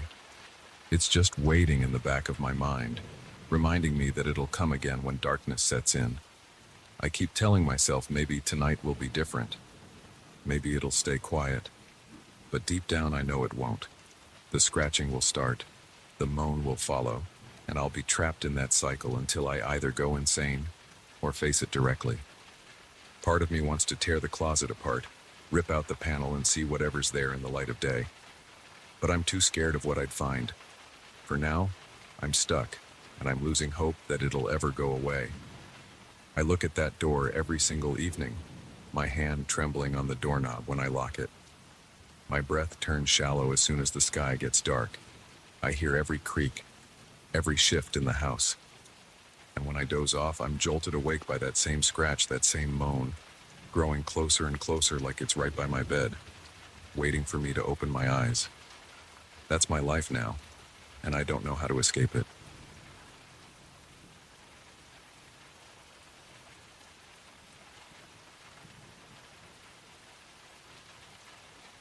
I remember the first time I saw that face in the water.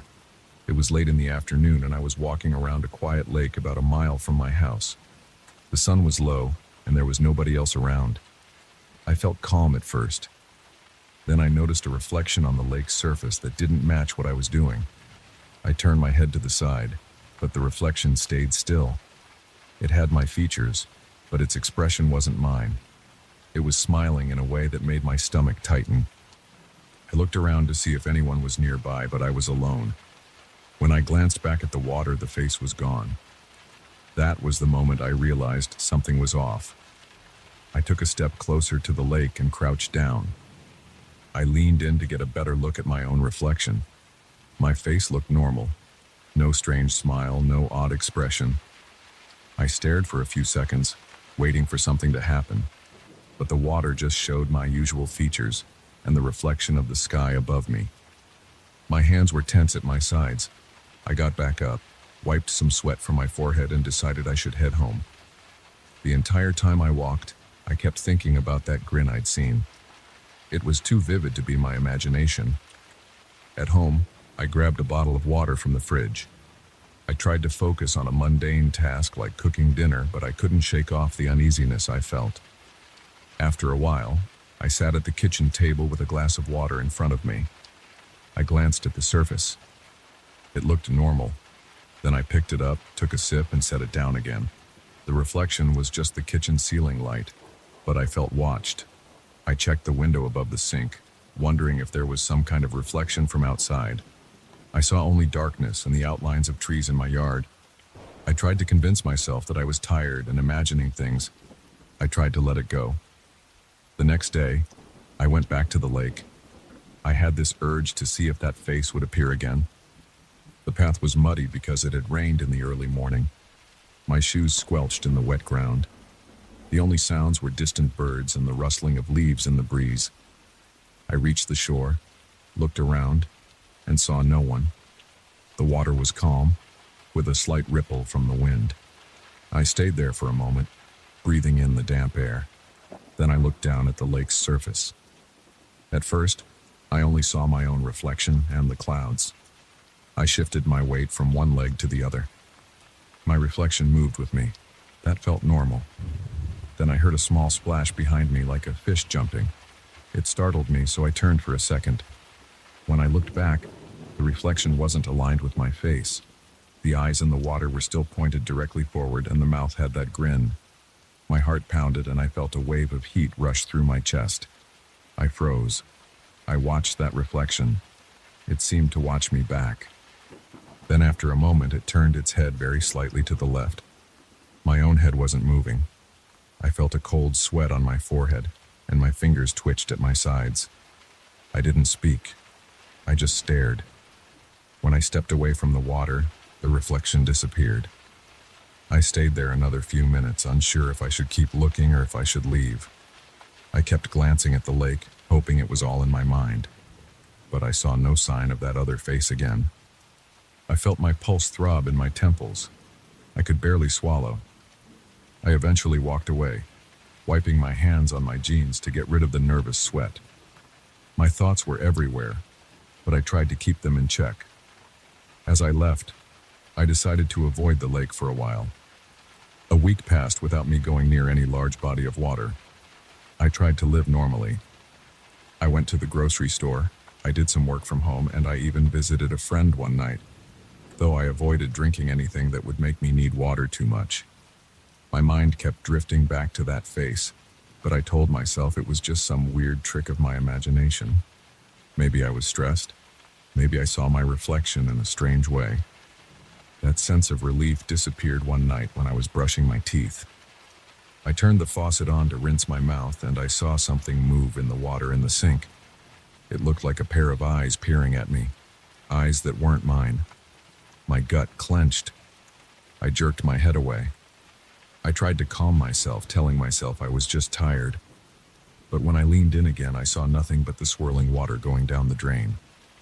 My hand shook a little when I turned the faucet off. I tried to sleep, but I kept waking up, thinking I heard water dripping. I kept picturing that face with the grin. I flipped on the light in my bedroom and sat on the edge of the bed, rubbing my eyes. I felt so tense my shoulders ached. My mouth was dry, but I was afraid to drink any water. I sat there, in the dim light, listening to my own breathing. After about an hour, I managed to lie down, though I didn't get much rest. A couple of days later, I decided to face my fear and go back to the lake. I couldn't stand the idea of being scared of any surface of water. I thought if I confronted it, maybe I'd see nothing and prove to myself that it was all nonsense. So I walked down the same path, stepping around muddy patches and trying to maintain a normal pace. My chest felt tight and I was breathing faster than usual. When I arrived, I noticed the lake was still. The weather was pretty clear, with some light clouds overhead. The water had a dark green color near the shore, and I saw small ripples here and there. I moved closer. I saw my reflection come into view. I focused on the details: my eyebrows, my hair, my nose. Everything seemed correct. Then I saw the reflection's mouth curling up into that smile, even though my lips were pressed together. My knees felt weak. I almost stumbled backward. I stared at the reflection. Its eyes were on me. I felt a heavy pressure in my chest, like my body was telling me to run, but my mind was stuck. I leaned in and I opened my mouth to speak. My voice came out shaky. "What do you want?" I asked. The face didn't respond. It kept smiling. Its lips curled in a slow motion as if it was savoring the moment. I waited, hoping for a voice, for some reaction, but I only heard the wind and my own heartbeat. I knelt down, letting my knee press into the damp ground. I tried to keep my voice steady. "Can you hear me?" Silence. The reflection just stared. Then, with a slow tilt of the head, it raised its eyebrows.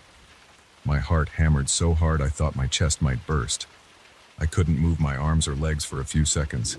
I only managed to stand up when a twig snapped somewhere behind me, snapping me out of my trance. I turned around fast.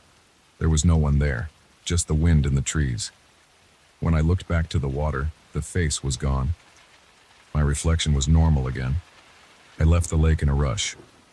My shoes kicked up dirt as I practically jogged back to the main road. My mind was racing with questions I didn't want to answer. Was it a hallucination? Some trick of the water? But the expression I saw was too vivid. It felt real. The walk home felt like it took forever. I kept avoiding puddles. I didn't want to see any reflection. When I got back to my house, I went straight to the bathroom. I kept the lights off. I didn't want to see my face in the mirror above the sink. I turned on the shower, careful not to look at the water. I stood under it, feeling the hot water run down my neck. I closed my eyes most of the time. I couldn't help but feel paranoid that I'd see that face in the droplets on the shower curtain or at my feet. My heart was beating fast the entire time. I rinsed off and got out quickly, grabbing a towel without looking at the mirror. For the next few days, I avoided all water surfaces as much as possible. I left my dishes in the sink longer than I normally would. I used a bottle for drinking water and closed my eyes whenever I poured it. I started to feel worn down. I was jumpy. I couldn't concentrate on anything, and I dreaded washing my hands. Sometimes I'd catch a glimpse of movement in the faucet water, but I tried to ignore it. My nights were filled with restless sleep. I kept hearing soft dripping noises in my dreams. Then something new happened. I woke up one morning, thirsty, and reached for the bottle of water by my bed. It had a clear plastic surface. When I lifted it, I thought I saw that same grin somewhere inside the bottle. I almost dropped it. I was so startled I had to set it down carefully on my bedside table. Then I just stared at it, my stomach churning. The water inside looked normal. The plastic had a few scratches from being tossed around. I saw only the faint reflection of my lamp, but my heart kept hammering. I couldn't handle that constant fear anymore. I decided to confront the face once more, this time with a plan. I bought a cheap handheld mirror and a flashlight. My idea was to go to the lake at night, shine the flashlight into the water, and see if I could catch that face off guard. I wasn't entirely rational at that point. I just knew I had to do something. My nerves were frayed, and I was desperate for any sense of control. That evening, I forced myself to walk the same path, flashlight in one hand, mirror in the other. The sky was dark, and the moon was only a thin crescent. The trees around me formed black shapes that swayed in the wind. My heart pounded so hard it almost hurt. I reached the lake and shone the flashlight at the surface. At first, the light just reflected back. I saw my own face in the water, looking pale and sweaty. I waited, shining the beam in slow arcs. There was a faint rustling behind me, but I refused to let it distract me. Suddenly, I saw a slight shift in my reflection's expression. The eyes narrowed, and the corners of the mouth lifted. I aimed the flashlight right at it, my hand trembling. I brought the mirror down to see if I could catch another angle of the water's surface. I tilted it to reflect the lake in the mirror. The face stared back at me from the mirror's reflection. It had that same unsettling grin, but now it seemed sharper. Its mouth opened a little, like it was breathing. My chest felt tight. I could feel sweat trickling down my back. I stood there holding the mirror, staring at that face. It seemed to be waiting for something. My throat felt dry, and I had the urge to speak again. "Why are you following me?" I asked, my voice unsteady. The face in the mirror didn't move its lips, but I felt a strange vibration in my chest, like a muffled hum. I couldn't explain it. I stayed there for several seconds, waiting for a reply that never came. Then I lowered the mirror. The reflection was still in the lake, shining back at me under the flashlight beam. I realized my hands were shaking so much that the light wobbled across the water. I braced my arm to steady it. The face's grin grew wider, showing too many teeth. My stomach churned. I couldn't take it anymore. I turned off the flashlight and took a few steps back from the shore. My breathing was shallow, and I felt lightheaded. In the darkness, I heard the water ripple. I couldn't see anything. My skin prickled, and I held my breath. I was terrified that the face would appear right next to me. I fumbled with the flashlight switch, but I was too scared to turn it on again. I stumbled backward, nearly tripping on a root. After a moment of standing there, I forced myself to walk away. I moved carefully, afraid of stepping into any puddles. I kept thinking something would grab me from behind. My pulse pounded in my ears. When I got home, I locked all the doors and turned off every light. I sat in my living room, feeling the dryness in my mouth, but I refused to get a glass of water. I stayed there for a long time, my thoughts spinning. I thought about moving somewhere inland, far from any large body of water, but then I remembered water is everywhere. Even a small cup could hold that reflection. I realized I couldn't escape it by running. That's where I am now. I've blocked the bathroom mirror with a towel. I keep my drinking water in opaque containers. I only shower when I absolutely have to, and I keep my eyes shut the whole time. I still catch glimpses, though. In the condensation on a window, in a stray puddle after rain, in the glass at a restaurant if I'm careless. The face is still there, waiting. It doesn't speak. It just stares with that grin. I live each day knowing it's lurking in any reflective surface of water. I jump at small sounds. I avoid washing my hands until it's absolutely necessary, and I keep the lights off in the bathroom. Part of me wonders if I should try to challenge it again, maybe find out what it wants. But another part of me knows I might never get a straight answer. All I know is that I can't erase what I've seen. I can't unsee that grin. I can't pretend it never happened. So I keep watch, hoping it'll get bored or vanish on its own. But every time I see my reflection in water, I feel that uneasy grip on my chest again. That's my life now, dealing with this silent presence that shows up wherever there's a bit of water. I don't know if it wants something or if it's just there to torment me. I only know that I see it and that it's always watching. I feel it behind my eyelids when I try to sleep. I sense it in every drop of water that collects in the sink. I live in a constant state of tension, never fully relaxed, never free. It's like I'm sharing my existence with something that doesn't belong in this world. It's in my reflection, but it isn't me. And no matter how hard I try, I can't make it go away. So that's everything I can say about this. I don't have a neat conclusion or a happy ending. I don't have proof that it's real to anyone else. But I know what I've seen. I know what I keep seeing. I've accepted that there's no easy escape from this presence. It's in the water, and water is everywhere. I can't avoid it forever. So I stay on guard, watching every ripple, every little splash, and every subtle shimmer that catches my eye. That's how I live now. I don't know if anything will change, but I do know I won't ignore it again.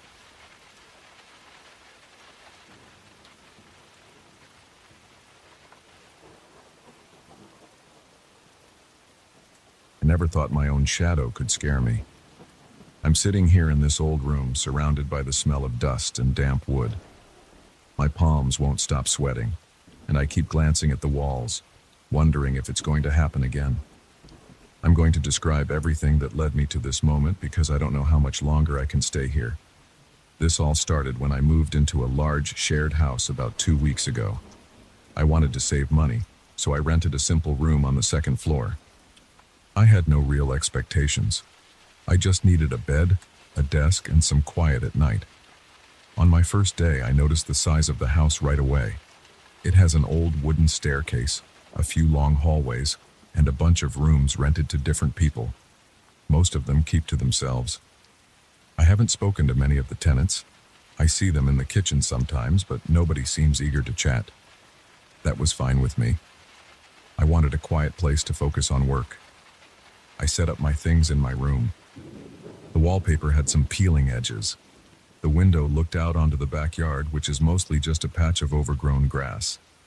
My door has a simple lock, and there's a small closet with a creaky door. At first, I didn't notice anything weird. I just unpacked my clothes, set my laptop on the desk, and got comfortable.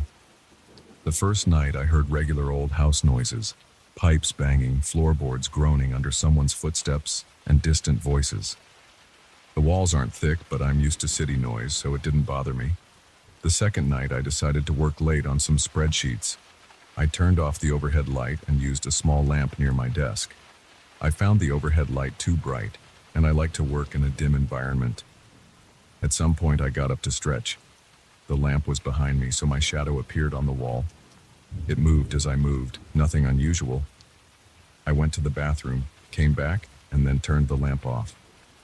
The room was dark. I got ready to sleep. That was when I spotted something on the wall. At first, I thought my eyes were playing tricks on me. It looked like a shadow, shaped like me, on the wall. But the lamp was off, and the hallway light was too faint. There was no direct beam to create a defined silhouette. I stood still, and my shape on the wall stood there too. It didn't fade or shift. I felt my chest tighten. I blinked. Then I stepped back toward the window. The shape stayed on the wall. It didn't follow me. It remained near the spot where I had been standing. I was tired, so I muttered something to myself about illusions. I tried switching the lamp on again. The normal shadow reappeared where I expected it to be, blending with that darker shape. I turned the lamp off once more, and there it was again, a clear outline of my body on the wall, not moving. I felt uneasy, but I figured I just needed sleep. I lay in bed, facing the wall so I wouldn't see it. After a while, I dozed off. The next morning, the wall was normal. There was no trace of anything. I almost laughed it off. I went to work, ate dinner out, and came back late. I went straight to my room. Everything was quiet. My phone battery was dead, and I realized I'd left my charger at work. I sat in bed, bored. The overhead light hurt my eyes, so I switched it off again. I sat there in darkness. Then I caught a glimpse of movement to my left. It was the same silhouette. I saw it shifting across the wall. This time I knew something was wrong because there was no light source. I wasn't casting any shadow on my own. Yet I saw my shape on the wall, about 6 feet away from me. My heart started pounding. My throat felt dry. I got up and stepped toward it. The outline moved a few inches, as if adjusting itself, but it didn't match my movements. It looked like my body shape, but it was acting on its own. I whispered something like, "What the hell are you?" I know that sounds stupid, talking to a shadow, but I had no idea how else to react. It didn't respond, obviously, but it raised its arm. It was still a shadow on the wall, but I could see a distinct arm shape pointing toward a corner of the room near the closet. There's a small section of the floor there that's covered by a loose board. I stared at that corner for a moment. The shadow kept pointing. I stepped closer to the corner. The floor creaked. My stomach felt tight. I didn't want to open that loose board, but I couldn't ignore the feeling that I had to see what was underneath. I gently lifted the board. I coughed from the dust. Beneath it, there was a small gap with a few random nails, but I also saw something else. There was a symbol carved into the wood underneath. It looked like a simple circle with a line through it, but it had tiny marks around the edges. I reached in and touched the carving. The wood felt cold. I rubbed off some dust. My fingers felt something jagged. It was definitely carved by hand. I heard a low sound like a quiet rumble. I turned around. The shadow was still on the wall, arm lowered now. It looked like it was waiting, but it had no face, no features, just the shape of my body. I felt my pulse racing. I put the board back in place and stood up. The shadow moved across the wall, sliding slowly. It raised its other arm. This time, It pointed at the far side of the room near the window. The wallpaper there is old and peeling, so I walked over, not sure why I was obeying it. I peeled back a corner. The paper tore easily. Underneath, the plaster looked damaged. I spotted another symbol scratched into the surface. It was the same circle with a line, only bigger. I used my fingernail to dig around the edges. I saw more of those tiny marks around the circle. They were arranged in a pattern I couldn't figure out. The shadow on the wall seemed to tremble a little, like it was pleased or excited. I felt a chill on my neck. I was drenched in sweat and my hands were shaking. I pressed my ear to the wall. I don't know what I expected to hear, but everything was silent. I stepped back and watched the shadow. It lowered its arm again, then it placed both hands on its hips like it was waiting. I took a few deep breaths. I couldn't believe what was happening. My own shadow was showing me hidden carvings. There was no reason or logic to any of this. I slowly reached for the lamp. I was sure if I turned it on, the shadow would vanish. I flipped the switch. The moment the light filled the room, the strange silhouette disappeared, replaced by my normal shadow on the floor and wall, which matched my position and movements. I stood there, panting. After a minute, I turned the lamp off again. The wall was empty. Nothing else showed up. It took me a while to calm down enough to sleep, but eventually exhaustion hit me and I passed out. The next few days were tense. During the daytime, I acted normal. I saw some other tenants in the hallway. One or two of them said hi, but I didn't mention anything about the shadow. I stayed late at work, afraid of coming back to the dark room, but I had no other place to go. The rent was cheap, and I didn't have enough savings to move again right away. So I returned each night, telling myself I would just keep the light on until I fell asleep. That worked for a day or two. Then one night I woke up around 2 a.m. I had apparently turned off the lamp in my sleep. My room was dark. My eyes adjusted. I saw that silhouette again over by the door. My stomach flipped. I sat up and it moved. It raised its arm, pointing again. I realized my mouth was dry, so I swallowed. I walked where it directed me, which was the wall near my desk. There's a little portion of the baseboard that's detached from the wall. I knelt down, pried it open, and found another carving. This one was bigger, with more lines and strange shapes around the main circle. I ran my hand over it. The wood felt rough and a splinter stuck into my palm. I winced. I heard that same low rumble, like a quiet growl, behind me. It made my scalp prickle. I stood and turned around. The shadow was closer to me. It moved across the wall without any light source. I could smell something stale in the room, like old wood or wet earth, but stronger than before. I kept backing up. My heart felt like it would leap out of my chest. I don't know why I kept following its instructions. Maybe I was curious, or maybe I thought ignoring it would make things worse. Part of me considered packing up and leaving, but I can't afford another place right now. Also, a small part of me wanted to find out what else was hidden. I know that sounds crazy. The tension in my chest grew each time the shadow appeared, but I couldn't help it. I had to see where it would lead me. A few nights later, I was lying in bed trying to sleep. Around midnight, I heard a soft knock on my door. I got up and opened it, but no one was there. The hallway was dark. I peeked out. Nothing. I closed the door, locked it, and turned around. The shadow was on the wall again. It moved in a way I hadn't seen before. It blended into the corner, then slid across the ceiling. I felt a wave of nausea. I turned on my phone flashlight, shining it at the wall. The shadow still remained, ignoring the light. It pointed at a spot near the closet. This time I felt a jolt of panic. I didn't want to follow it, but I felt compelled. I opened the closet door. I moved aside my few jackets and shoes. The shadow was pointing at a small panel in the back. I placed my hand against it, pushed, and it swung open. There was a tiny space behind the closet. Dust fell on my hand and a spider skittered away. Inside that space, I found another carved symbol, larger, deeper, with several circles connected by lines. The grooves looked worn, like they'd been there for years. I touched the carving and the shadow seemed to merge with it. Its silhouette stretched across the panel, and I heard a deeper rumbling sound. It vibrated in my ears. I stumbled back, coughing. My knees felt weak. My mind was spinning. I closed the panel and slammed the closet door. I flicked on the overhead light. The shadow vanished again, but I still felt shaky. My breath came in short gasps. I sat on my bed, trying to steady myself. I could still feel that vibration in my chest. Over the next hour, I paced the room. I looked at each spot where I'd found these symbols. I tried to piece them together. I saw small cuts in the wood, small lines that connected from one symbol to the next, as if there was some pattern running through the walls and floor. My gut churned.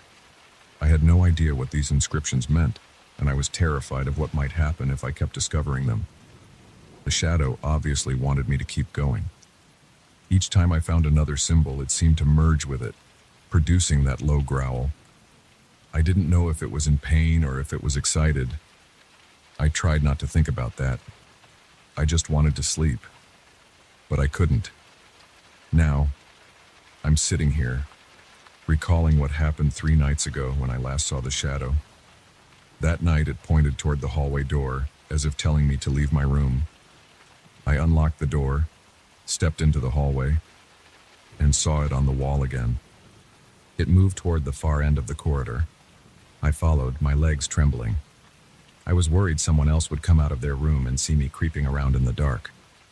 But nobody did. I walked slowly, my feet quiet on the old floorboards. The shadow led me to a small closet in the hallway where the cleaning supplies are kept. I opened it. There was a shelf with a few bottles of detergent. Then I noticed a hatch in the ceiling above the shelf. It had a small metal ring. I had no idea where it led. I stood on the shelf carefully, pulled the ring, and the hatch opened. Dust fell on my face. I coughed, wiping my eyes. I shined my phone flashlight inside. There was a cramped crawl space up there. I saw a few exposed beams. The shadow's silhouette kept moving across the closet wall, urging me to climb up. I felt dizzy with fear. My heart hammered. I nearly turned around. But something inside me said I was already too deep. I hoisted myself up into the crawl space. My back scraped against a beam. I shone my flashlight in front of me. On one of the joists, there was another symbol carved into the wood, bigger than any I'd seen before. This one had 3 concentric circles with lines branching out like spokes on a wheel. I touched it. The wood felt damp. My fingers sank into the grooves, and the shadow crept across the opening behind me. That rumbling sound got louder. I felt it in my teeth. It pulsed, then faded. I climbed back down, shaking. I hurried to my room, locked the door, and sat on my bed. My skin was icy. My breath came in quick bursts.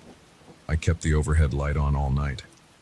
The next morning, I noticed my eyes were bloodshot from lack of sleep. My hands wouldn't stop trembling. I went to work, trying to focus on normal tasks, but my mind kept going back to those carvings and that independent shadow. Now it's late again. I'm in my room, the lamp on. I'm not sure if I want to see the shadow. Part of me wants to uncover more symbols, to piece them together. But I'm scared. I'm scared that the shadow will demand more, that it will lead me deeper into this house, that it will keep showing me those strange inscriptions until something else happens. I don't know what that could be. I don't want to find out. But I keep looking over my shoulder at the walls. The darkness in the corners seems thicker. I can almost feel the shadow lurking, ready to appear. My body is tense. My heart is pounding. I'm writing this because I don't know if I'll leave tomorrow or if I'll stay. I can still smell that damp, stale odor. It's like it's seeping out of the floorboards. My shoulders ache. My head is throbbing and my eyes burn from staring at every corner. I keep expecting that shape to slide across the wall again. My mind is racing, trying to decide what to do. I might pack up what little I have and go to a motel. Then again, I'm short on money and I hate admitting that I'm too afraid to stay. I'm also worried that if I run away, I'll always wonder what those symbols meant. The shadow clearly wanted me to see them. But why? I don't have answers. All I know is that this feels dangerous. My body is telling me to run. My legs are shaking just thinking about it, but my hands are itching to pry up more floorboards and check behind more wallpaper. I can't shake that impulse. Something about those carvings feels unfinished, like there's a bigger pattern hidden throughout the house. Right now, I'm sitting on my bed, writing all of this down. The hallway outside is quiet. The rest of the tenants must be asleep or out. I keep glancing at the door, expecting to see my shadow slip underneath it. My heart jumps at every creak in the floor or rustle of the wind outside.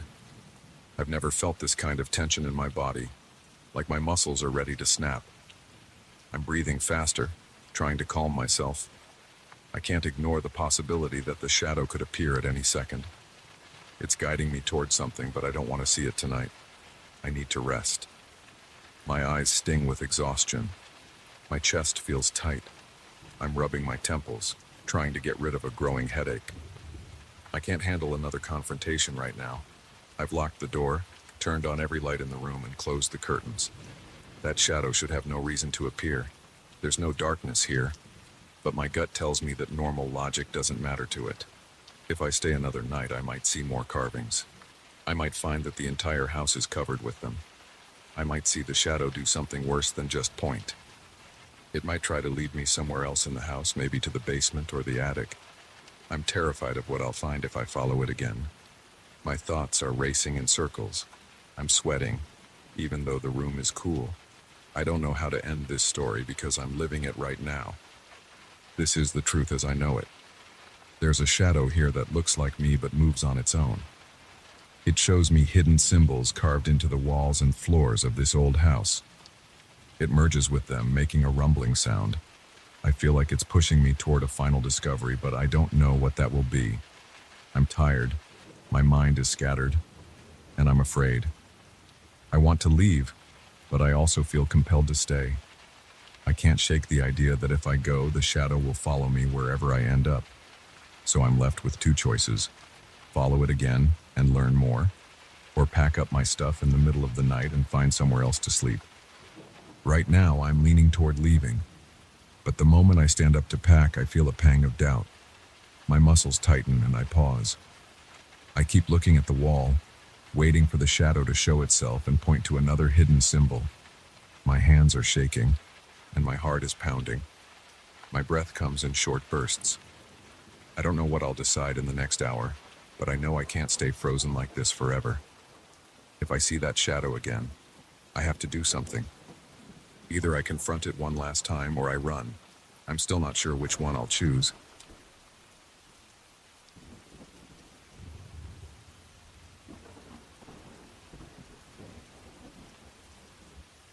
I heard the tapping first. It echoed in short bursts against the concrete, and it came from somewhere behind one of the pillars. I froze for a second because it didn't sound random. It sounded steady, like a pattern someone was making on purpose.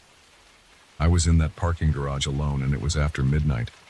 I hadn't seen a single person since I parked my car. My pulse jumped right away. My eyes darted around, searching for any movement or any sign of another person. I saw nothing but rows of cement columns and a few scattered cars with tinted windows. Everything else looked still. The tapping stopped for a moment, then started again, louder this time, as if it was following me. I gripped my phone tight in my hand and walked slowly, keeping my steps as quiet as I could. I thought maybe some maintenance worker was down there, or maybe some random person was messing around. The place was mostly empty, but there was always a possibility that someone else had parked in a hidden corner. The tapping moved from one column to the next. I tried to pinpoint the source. The sound bounced along the concrete walls, so it was hard to locate it. My stomach churned with a sense of dread. I told myself to keep calm, so I inhaled and exhaled slowly. My breathing felt loud in my ears. I stepped around a column and aimed my phone's flashlight at the wall. I saw nothing. I looked up at the ceiling. I saw pipes, dim overhead lights, and some cables, but nothing that could make that knocking noise on its own. The air smelled like engine oil and damp concrete. It stuck in my nostrils and reminded me of old parking garages from my childhood, but I pushed that memory out of my head. I didn't want to think about anything except figuring out what was going on right then. I called out, Hello? Is someone here? My voice bounced off the walls. I heard it come back at me, but nobody answered. The tapping paused for a few seconds and then it started again on the other side of the garage. I turned quickly and felt a spike of adrenaline in my chest. I followed the sound. My footsteps echoed on the concrete floor, and every step made me feel more certain that I wasn't alone. Yet, I saw no sign of a person, no movement, no shoes, no silhouette other than mine. The entire place felt wrong, and that sense of being observed clung to me. As I got closer to the next row of columns, I noticed a faint shadow near the far end. It was tall, stretched out along the ground, like it belonged to someone standing at the edge of the light. I raised my phone and aimed the flashlight toward it, but the shadow faded. My heart raced. I rushed forward, hoping to catch whoever was there, but when I got to that spot, there was nobody. My shoes scraped on the floor and I looked in every direction. Nothing. My reflection in the side mirror of a nearby car caught my eye. My face looked pale, and I could see a slight tremor in my hand. I told myself it was just my imagination, or maybe a trick of the dim light. Still, I couldn't shake off the feeling that something was toying with me. I kept walking, not sure what else to do. I wanted to find a stairwell or an elevator to get out of there, but I also felt some urge to figure out what was happening. A small part of me wanted to run right to my car, turn on the engine, and drive away. But I also felt an odd need to confront this thing or person or whatever it was. My chest felt tight. The only sounds I heard were my footsteps and the distant hum of the ventilation system. Then, out of nowhere, the tapping started again, this time right behind me. I turned around so fast that I almost lost my balance. My phone's flashlight beam trembled against the wall. I expected to see someone there, but I saw only a pillar and some empty space. I stepped backward, feeling tension build in my shoulders. I tried to reason with myself. Maybe it was a pipe or some mechanical system, but it didn't sound like that. It sounded too deliberate, too rhythmic. I decided to move toward the center of the garage where there were more lights. As I walked, I kept glancing around. My neck felt stiff from turning so much. My stomach was churning and I could feel sweat forming on my back. When I reached the central area, the lights were brighter, but that only showed me more empty spaces and more columns. I glanced at the mirrors on the walls. Some garages have those curved mirrors so drivers can see around corners. My reflection looked off somehow. I lifted my arm slowly and the reflection followed, but there was a slight delay, like a 1-second lag. I blinked hard and raised my arm again. I saw a quick lag in the mirror. That sent a chill through my entire body. I stepped closer to the mirror and stared at myself. My face looked tense, my eyes wide. I waved both hands. The reflection responded, but it was just a fraction of a second too late. I took a step back, and the reflection repeated my move a moment after. It felt unnatural. I touched the mirror with my fingertips. It felt cold and smooth, just like glass. There was no distortion, except for that slight delay. I pulled my hand away, and I felt like I was going to throw up. My brain couldn't process what I was seeing. I knew mirrors weren't supposed to do that. I looked around again, hoping to see if maybe it was a glitch in the lighting or some weird effect, but it didn't feel like an illusion. It felt real and impossible. My reflection stood there, staring back even when I wasn't doing the exact same expression. I swear I saw its eyebrows furrow slightly, even though I hadn't changed my expression yet. I backed away and bumped into a cement pillar. The tapping noise started again, this time from above. I pointed my flashlight up, but I saw no catwalk, no second floor at that exact spot, nothing that explained the sound. I breathed through my mouth, trying to calm down.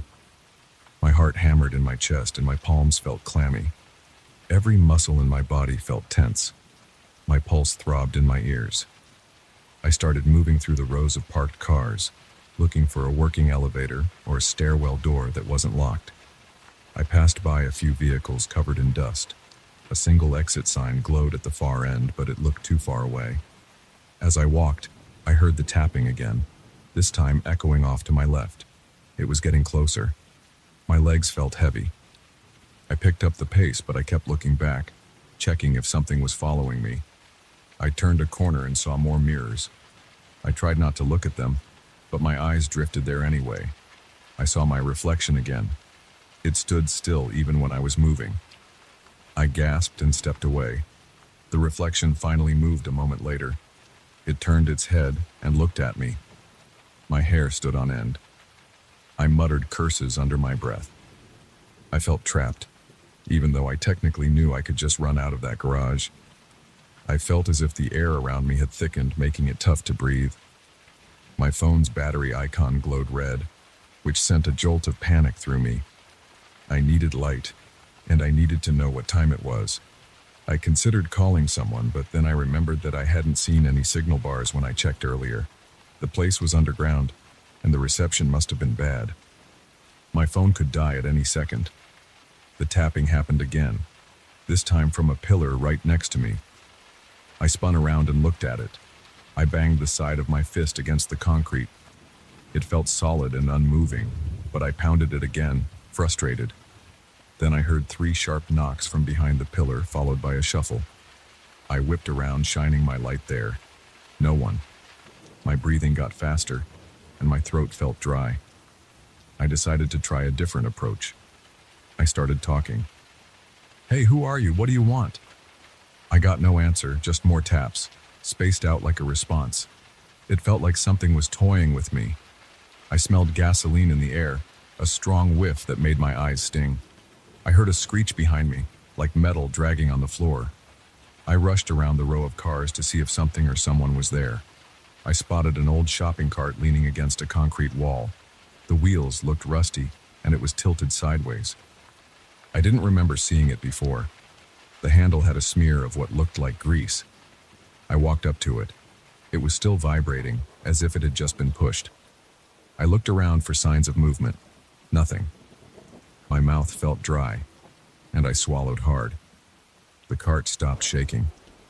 All the while, I sensed that presence behind me, or above me, or just out of sight. My skin felt prickly. The hairs on my arms stood on end. I wanted to run, but a strange curiosity kept me there. I felt compelled to see more, to figure out if I was losing my mind or if something truly unnatural was happening. I told myself I'd go to the next set of mirrors and check my reflection again. If it still did that delayed movement, then I'd get out of there for good. I walked in short, cautious steps, sweeping my flashlight side to side. My breath hitched every time I thought I saw a flicker of motion. The pillars cast long shadows, and I couldn't shake the idea that one of them might hide a living shape. At one point, I stopped and leaned against a car to catch my breath. I felt my heart pounding inside my ribcage, and my mouth tasted bitter. I wondered if I was having a panic attack. I clenched my fists and forced myself to keep going. I reached another mirror near the security booth. The glass looked grimy, but I could still see my face. I lifted my arm, and the reflection lagged again. I stared at it for a few seconds, then, with no delay, my reflection smiled, even though I hadn't smiled. My spine tingled. I covered my mouth with my hand. My reflection's smile vanished after a second, following my move in a weird, off-sync way. My eyes burned with tears for a moment, but I pushed them back. I wiped my forehead with my sleeve, then looked behind me to see if anything was there. No one stood there. I noticed a closed door near the corner of the garage. It said, "Maintenance authorized personnel only." I tried the handle. It turned, but the door felt stuck. I pressed my shoulder against it and felt it shift a bit. The hinges squeaked, and I managed to open it about halfway. A strong odor of dampness and mold rushed out. Inside, I saw a narrow hallway with flickering overhead lights. I hesitated, but I thought maybe I'd find a stairway or a back exit. I slipped through the gap and closed the door behind me. The corridor was cramped, with pipes running along the ceiling. My footsteps echoed on the tiled floor. The tapping followed me, more faint now, as if it was traveling through the walls. Halfway down this hallway, I heard a thump behind me. I turned around and saw nothing. The door was still closed. I moved forward, reaching a small intersection that branched left and right. I chose the left side because I saw a sign that said "Exit." I passed a row of metal lockers. One of them creaked open on its own. I jumped back. I turned my light on it. There was no one there. I kicked the locker door shut, and it banged loudly. My nerves were shot. My arms and legs were shaking, and I felt sweat trickle down my temples. Finally, I reached a thick metal door that led to a stairwell. It was locked. I jiggled the handle a few times, but it wouldn't budge. I slammed my fist against it and shouted in frustration. Then I heard the tapping again, right in front of me, but there was nowhere for someone to hide.